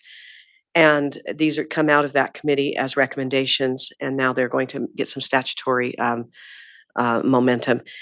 That Reports and Requirements task force is not done, and under new leadership in the Utah State Board of Education, I think it's been given kind of renewed energy, and Chair Moss is committed to looking at systemically ways to reduce reporting in a way that I'm not sure that it's been looked at until now. And so we're excited for the future there, and we are a number of us from staff and board are participating on that committee and hope to see some additional things come out in the legislative session in 2024. So just to give you kind of an overview of some things we have been supporting, and here's the good news. Sometimes we come into this meeting and you get a legislative report from me where I say, we need a discussion. Should we support this? Should we support that? A lot of the things that we supported have already been passed. And that would include an increase to base funding, as I mentioned, which has been made, which is both an increase and has been made ongoing. And we're hoping that when the West Ed study comes out that discusses funding for small districts, that there will be enough information that could be applicable to charters, particularly those medium and small charters, that would in fact allow us to go and eventually get that base funding tied to the WPU. Because not only are we as charter supporters, but the legislature is sick of us coming and asking for it. From time to time or from year to year, as the case may be. So we're looking for some kind of a formula that makes sense, that's fair, that can be ongoing. Lots of money was appropriated this year to education in big bundles and in smaller bundles, and it's also been allocated in a more flexible way than we've seen in many years. That's good for innovation, and that's good for districts and charters. The kindergarten, full-day kindergarten for those who want it, has been fully funded. So I just wanted to make sure that if you haven't been paying attention, that you know that. Another thing that's happened is that, as I mentioned, not only have the LEAs been given more flexibility in how they spend money, but there has been, with the money that has been given more flexibility and decrease in paperwork and reports. This is in addition to Representative Pulsipher's bills or anticipated bill. And also that allows teachers and administrators to use their creative energy in helping students and faculty. There was also set to sunset a 35%, the 35% of monies from other programs that could be used flexibly, and that sunsetting has been removed, so that will continue. And I was told by UAPCS that of the 62 LEAs that have taken advantage of that original 35% flexibility, 60 are charter schools. So we're leading out on looking for ways to do that. As you know, there was an innovation sort of regulatory sandbox and education bill that became law a while ago. The Utah State Board of Education has that in rule now to reflect the statute. And so we can also, and that's something that we worked on with now Chair Moss, and that we can anticipate both districts and schools benefiting from that going forward. It sometimes takes a little while from conception of an idea to its passage in the legislature to its reflection in board rule to people actually being able to access it. So that's been a long, almost 4-year process. Couple of things that are of interest to us that you may want to watch, and that I think we're monitoring. We're not necessarily asking for support today, though that anyone could take a motion on granting us support if they so desired. HB 134 from Representative Pulsipher. This gives us a nice list of the order of who should be paid when a charter school closes. Having been involved in that process for a friend in the past, I can say this is extremely helpful. And when you consider some of our charter schools that have recently closed, it would have been helpful to them to know, should I pay my employees first? Should I do this? Should I do that? And Representative Pulsipher has put together a nice list that, just even for clarity, is helpful. In HB 224, we have a teacher and parental postpartum recovery leave. This has mixed reviews from charter community. Some people don't like the interference. Other people think that's good policy. SB 55 from Senator Fillmore. This is the adoption of learning materials using a traditional public process and with the option for local boards to use a policy, the promotion of a policy and the approval of a policy to make sure that they have all approved the curricula that's already being used. So it's a little different from last session's bill, but does ask for a public process. And mostly we're usually supportive of transparency. We also want to weigh that against, the cost of time and effort for teachers and LEAs. So that's something that we can see the benefit of in some instances and might not take a position on at this time. We also, one that could very much affect us is SB 65. It's where this is also by Senator Fillmore, where charter school authorizers will be required, should this pass, to essentially use procedures akin to those under admin rules procedures when adopting standards, guidelines, or policies. And what that does is that it essentially would require, for instance, our committees to become open committee meetings. We've even talked among ourselves about both the advantages and disadvantages of that. There are always those sorts of things. We're not a rulemaking body, so there's an argument maybe this shouldn't apply to us, but then it also embraces transparency, and we typically are supportive of that. So we just are monitoring that. Senator Fillmore was kind enough to leave language in there that still gives us a home in the State Board of Education offices. So, excuse me. So that helps us out as we work out our MOU with the Utah State Board of Education. That's a very helpful continuance and allowance for us. In HB 61, school safety amendments, this is sponsored by Wilcox in the House, Representative Wilcox, and it creates a task force to establish minimum safety services that Utah Public Schools must provide. So we'll be watching that because this may impact our charters as well as districts. We also have, I thought this was interesting, especially if you've ever been a teacher, and as you know, I have for many years. There is a tax credit for education expenses. This is by Representative Birkeland, a non-refundable individual income tax credit of up to $500 per eligible school employee for out-of-pocket classroom expenses. Now, part of it I love and I want to cheer, and the other part I want to say, why should teachers have to have any expenses out of pocket? But it's still a recognition that sometimes we just do that as teachers, even just because we want to. So it's up 500? Yeah, as a tax credit from the individual teacher. This is a separate thing. You get A tax credit. Yes, yes. We also have a couple of other bills that seek to require a lot more sensitivity to digital resources that might be used in a classroom, both including whether or not they have sensitive materials and whether or not that ought to be then posted and kind of go through a similar public process to the curriculum. One of them is being run by Representative Ballard, and there's another one as well.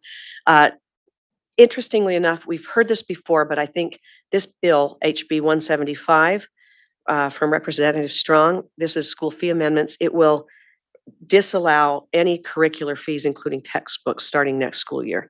Now, this has been phasing in over time. This isn't a huge shock, but now we have sort of a deadline, okay? And so that even means rental for books and things like that. LEAs will need to fit that into their, get that from the WPU in their operating budget. One thing that actually sounds like it doesn't make that big of a difference, but it actually will, is SB 44, which is from Senator Milner. You'll recall that she's always been a champion of early reading. The bill that was passed last year was pretty prescriptive about at least the rubric, and as software for reading is reviewed by the State Board of Education, it goes out and is allowable for schools, including charters. And she is loosening that up a little bit and allowing some reading software that does not meet the statistical effect size specified in last year's SB 127.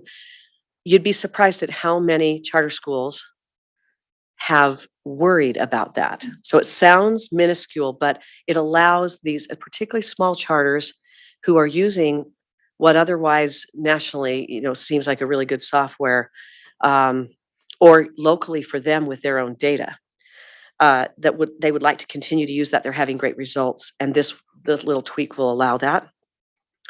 And you may be aware that a joint resolution number 3, a proposal to amend Utah Constitution property tax exemptions. This is sponsored by Senator Fillmore. It authorizes the state to exempt from property tax privately owned real property used to support public education or individuals with a disability. So I'm not sure of the exact real estate that would affect, but it might even be able to affect some private property that is being used to support some of our charter school PE activities and other activities, or might give a partial exemption. I'm not sure how that will look in the end. One of the things that's interesting and that affects us is HB 185, public ed enrollment options from Representative Pulsifer. And this will be something that, will be perhaps clarified when it comes down through Board of Education rule, but it allows a local public education agency to provide a home-centered, school-supported enrollment option, allowing students to complete a portion of the student's coursework from home.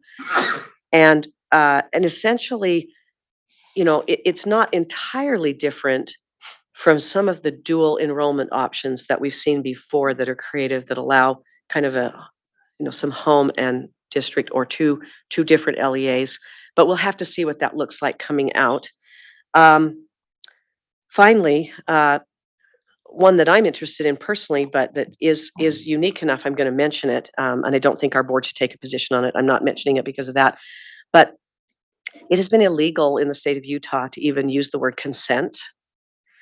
And we do an excellent job in other curricula like child abuse prevention and child internet safety protection for very young children. In fact, both of those curricula are offered to K through 12 students, even all the way down to kindergarten. But this has bipartisan support, which is another thing that makes it interesting.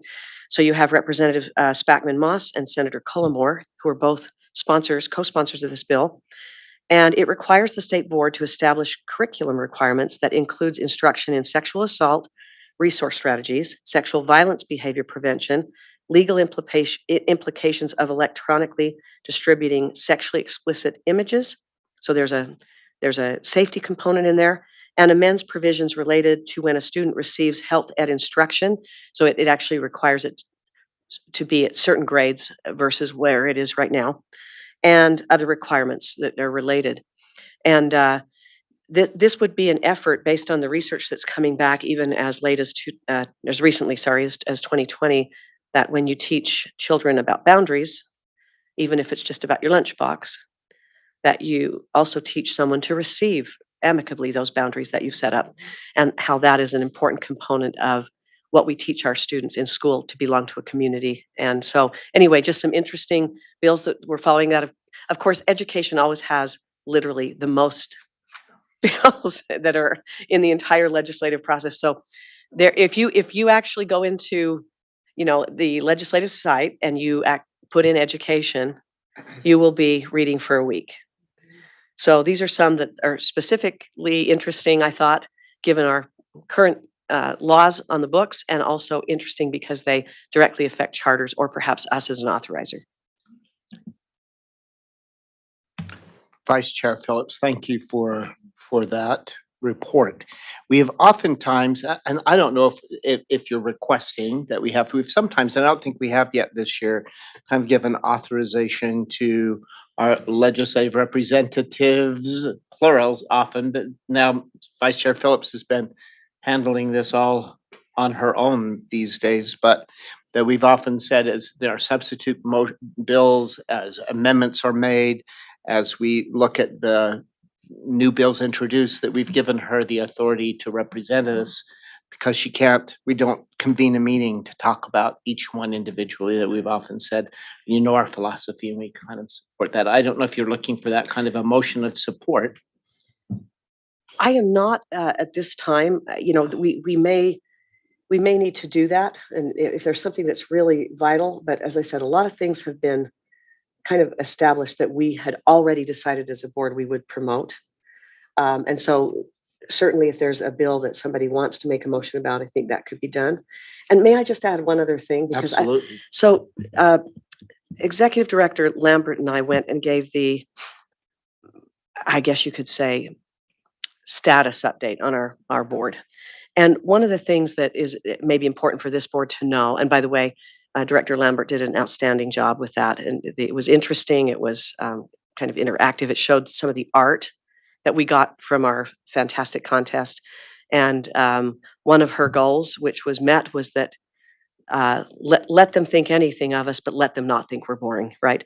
And we definitely were not in because of her presentation. But one of the things that's been irritating to the legislature is that our startup funds, when we don't start up a huge number of satellites or new schools, though we have authorized quite a few new satellites and recently a new school, but when they're not used to the same level that you have monies being allocated for that, it makes us look like we're hoarding money and not spending it. It makes us look like we're not being fiscally responsible and not fiscally responsible in the sense of spending money for what it's not for or spending too much, but that basically we're not maybe directing it properly or some other thing. So those are very restricted funds. We can't touch them until you need it for startup, right?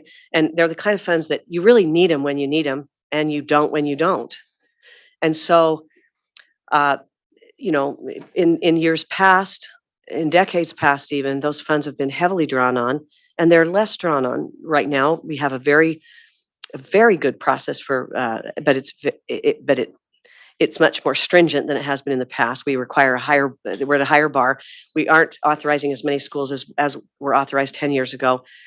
Satellites, we're doing, pretty well on that, but again, the numbers are down.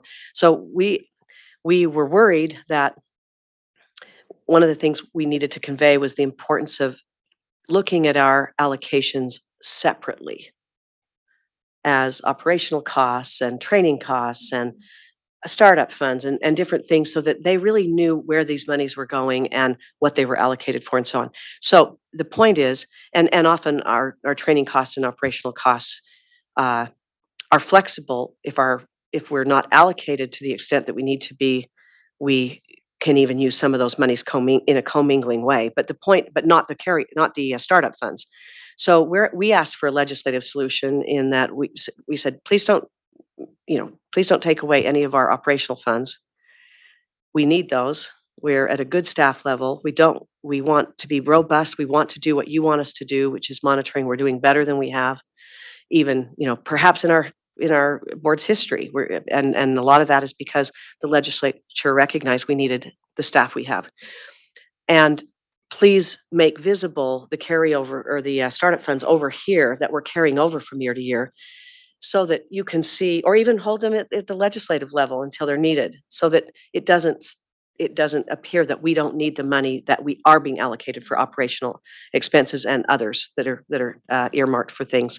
So we hope that message got through. It appears that it has in what was allocated, but I want you to know that that we have a really good staff who recognizes the importance of sending a clear message to the legislature about needs and ensuring that they understand.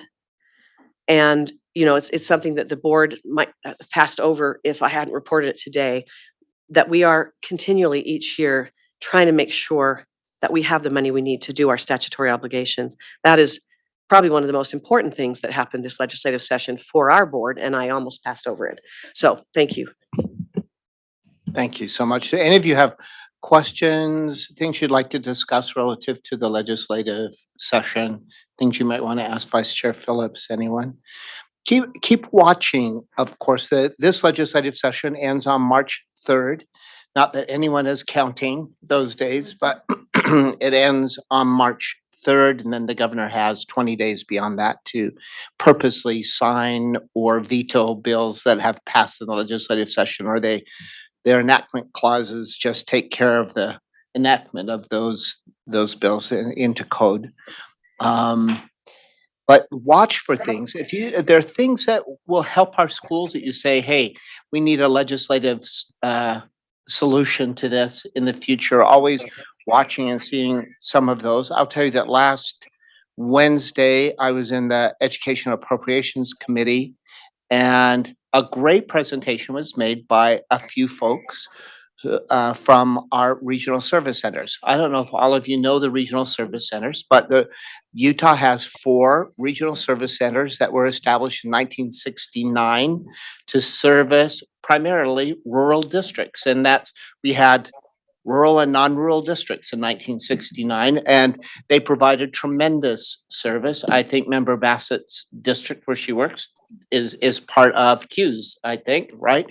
Of the CUES Regional Service Center, and it allows them to pool resources to one group, to hire in that regional service center resources, so that one district has to have that cost, but they kind of share costs across, something that they might use periodically among all of those districts. So there are 26 rural districts that are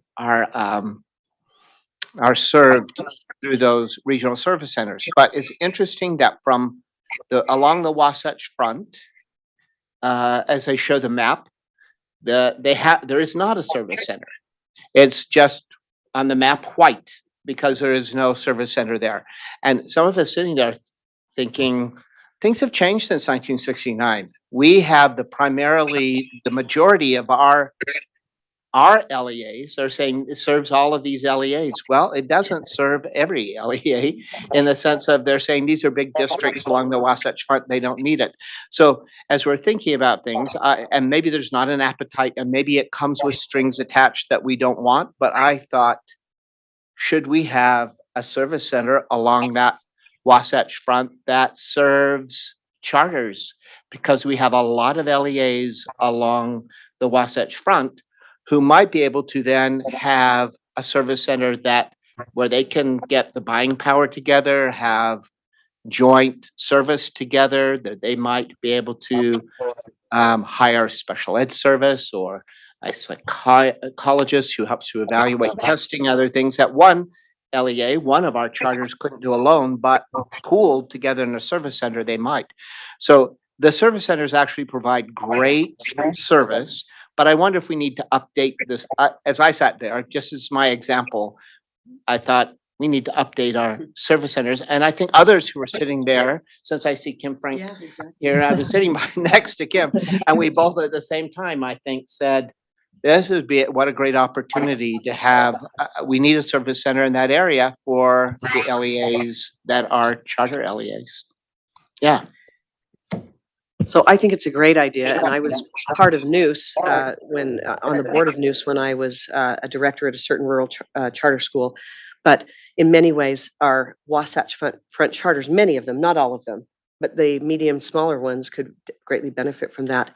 And I wanted to mention too, we do have Kim Frank here from the Utah Charter Network, and I believe Royce Van Tassel from the UAPCS. And they're, in the past, we've often given them a few minutes during legislative update to provide us with some texture that I cannot.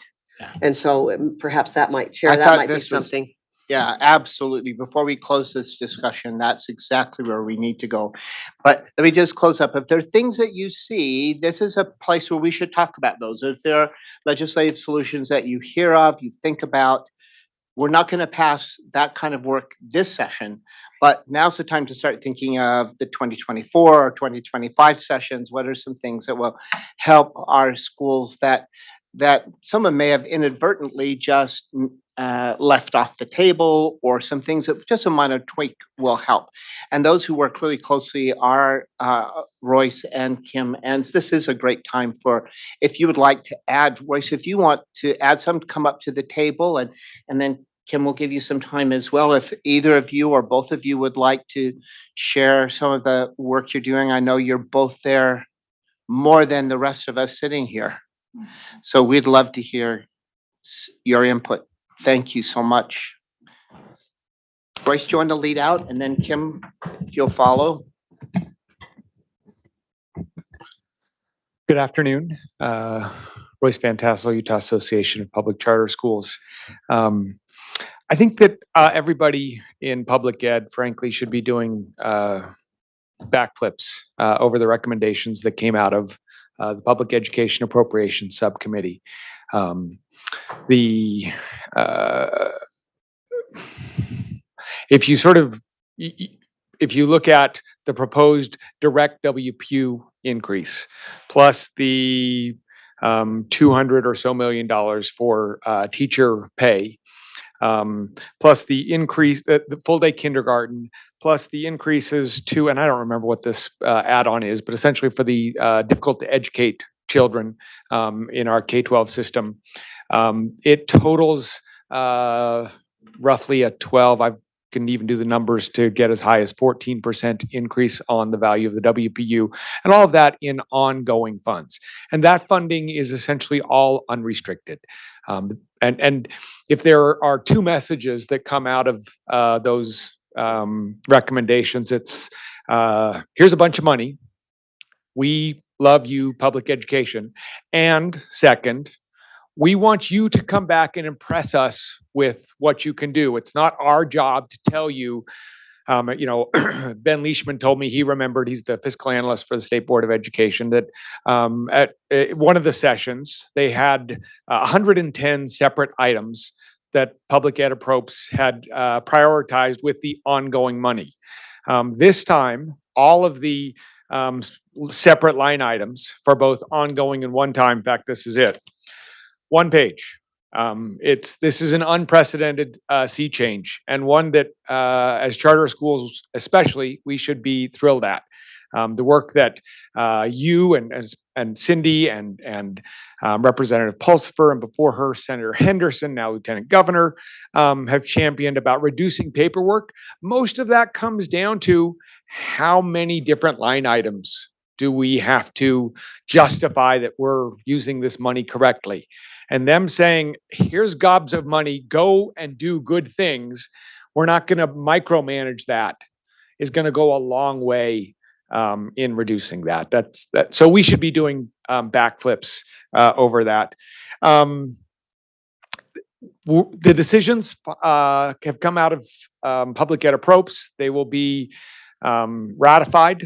There will inevitably be some changes by the executive appropriations. They'll hear those recommendations from the various subcommittees this afternoon and tomorrow, and then in a couple, 3 weeks, final budgets will come out. That being said, the basic structure, I don't anticipate significant changes to them. Things are in a really good place. I will say that Cindy really hit, I think, most of the important pieces when it comes to specific bills. I can go into more detail if you have specific questions on any of those. I guess I should, this is maybe a request from that I've heard a couple of times now from Representative Doug Welton and Senator Fillmore. Last year, I think it was, Representative Welton really did create, especially at the classroom level, the educational sandbox that Cindy was talking about. And to date, no one has taken advantage of that. I don't know if it's because people don't know about it or if it's because people are afraid that their knuckles are going to get wrapped. I've told this story a couple of times that when I was talking to directors last August about, hey, make sure you've got everything lined up for the paid professional days.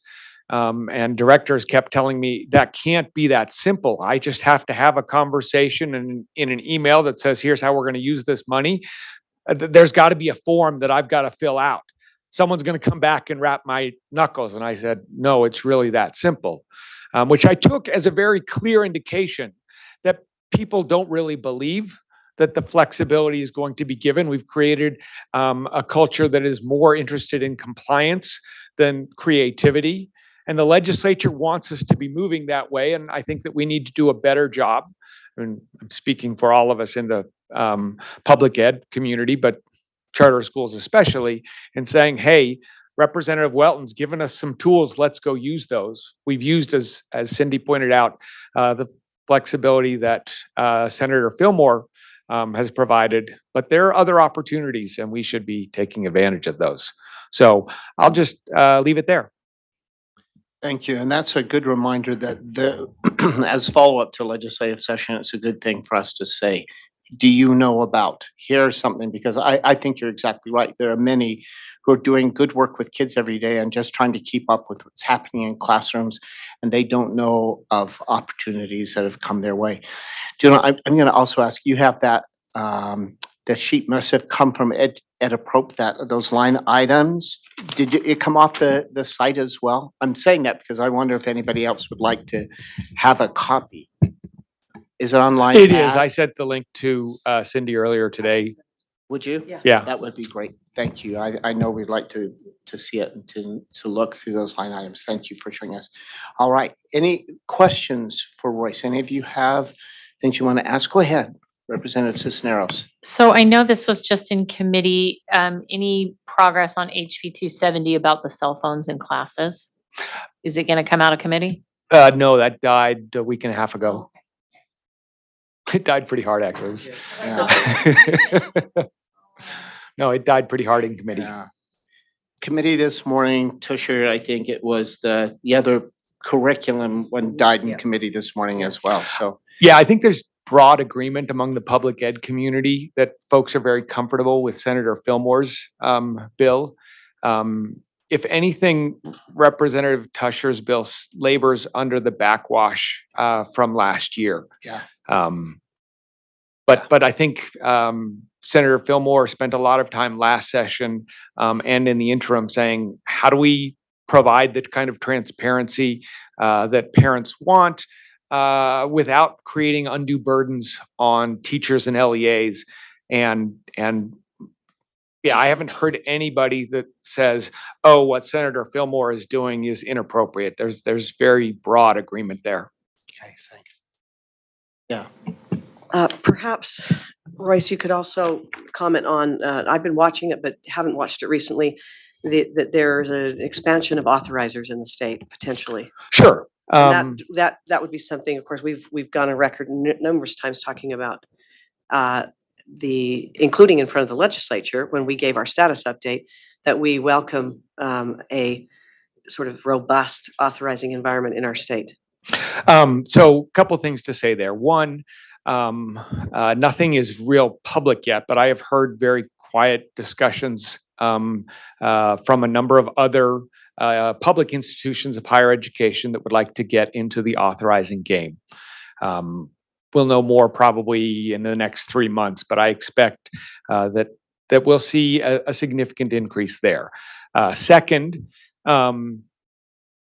Westminster College would very much like to, and I can't remember if they're a college or university, so I'm sure they're, if I misspoke, someone should correct me, but Westminster would very much like to be an authorizer.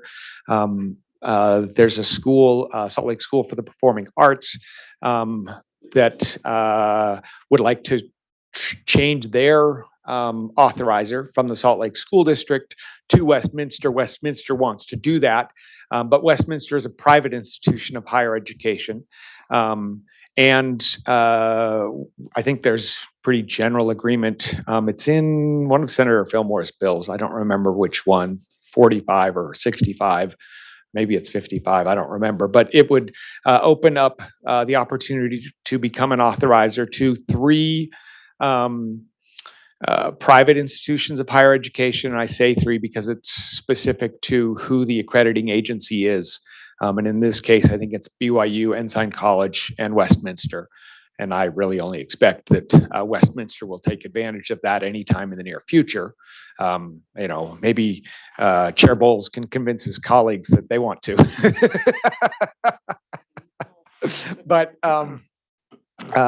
yeah, there's very active interest on the part of SPA and Westminster. And I think that there's SLIC may end up playing a part in that as well. So I expect that is that's moving very, very quickly. In fact, I spoke with Senator Reeby and Representative Briscoe, who are not normally friendly to charter school legislation. They both said, yeah, this sounds great. And if I can convince them, I think that getting the other 102 colleagues is pretty easy. Thank you. Let me make sure Kim has some time as well, because there may be some that you'd like to share, Kim, in addition. Thank you. I appreciate it. I'll try and be brief. Member Phillips did a great job going over most of the bills. I wanted to point out a couple of things. I spoke to Representative Pulsifer, the Vice Chair of EdApproach, who feels strongly, and they're going to add intent language, that part of that money, Senator Fillmore called it essentially a 20% increase in the WPU because of all the unrestricted funds. But they will add intent language that asks schools to give raises to classified employees. Everyone knows about raises for teachers, but often classified employees get lost in the shuffle. So I'm excited about that. And I think most of our schools should respond to that. Couple of things specific oh, go ahead. Oh, sorry. No, that I should have heard turned some off my feedback. mic. I'm I'm muttering sorry. to myself that I found Oh. online the funding this. Okay, sorry. Just the two bills that UCN ran specifically, the administrative cost funding, I couldn't be more excited about that. I ran that bill originally 20 years ago and asked for $100 per student. It was called administrative cost funding. Then since then it's been changed to small school based funding. But to get that raised from $100 to $150 has taken me a long time, because there's been a couple legislators that are very powerful that are no longer here. So I'm thrilled that we're up to 150, and I'm even more thrilled that Chair Moss and Cindy Davis are very supportive of this and want to move forward and put that in the WPU. So each charter school, depending on how many students they have, will get a specific number of WPUs. That way, that fund will raise each year as the WPU goes up, and we don't have to go and ask for it.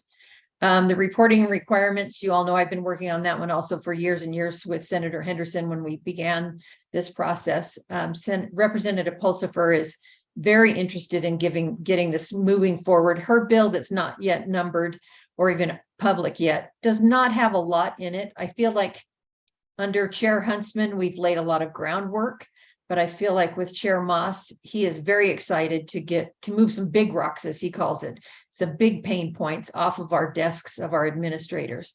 So I look forward to next year's bill even more than this year's bill.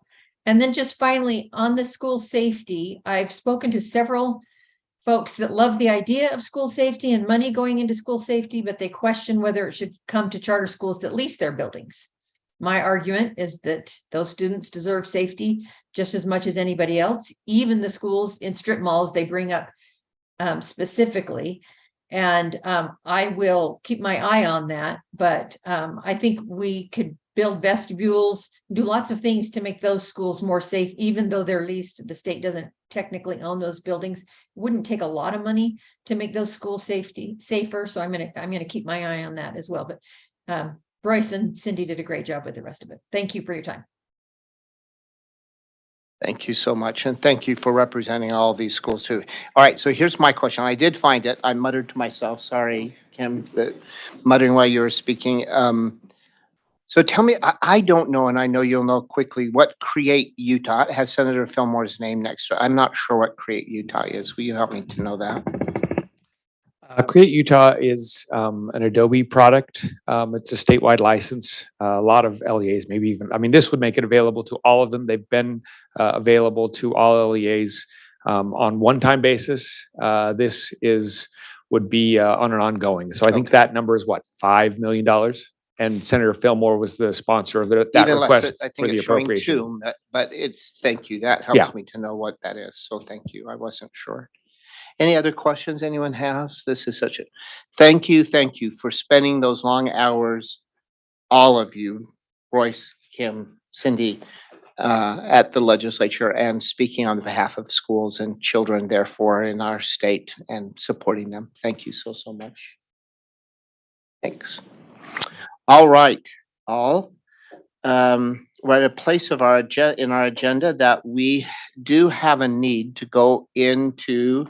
It says possible closed session. That's what the open public meeting law requires, that we say that it's a possible, and we really do need to take some time to go into a closed session. for investigative proceedings regarding allegations of criminal misconduct, which we learned today is one of the 7 reasons that we can go into closed meeting. So I need a motion to go to closed session.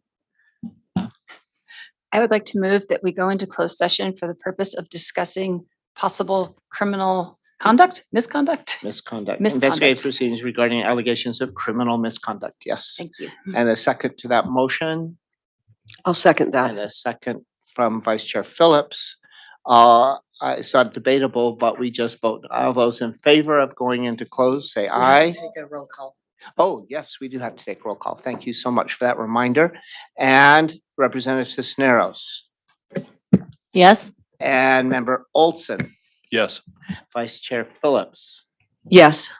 Member Bassett. Yes. Member Spiker. Yes. And Member Smith. Yes. All right, unanimously, we will go into closed session. If you'll just have a few minutes while we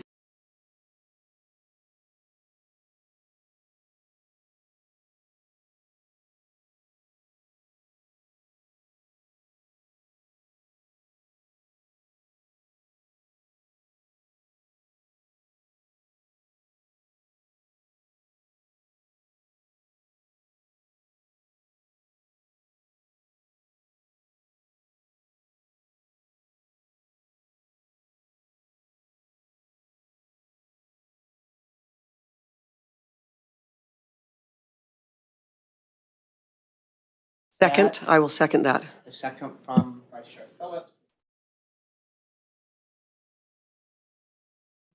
Yes. Member Olson. Yes. Vice Chair Phillips. Yes. Member Bassett. Yes. Member Spiker. Yes. Member Smith. Yes.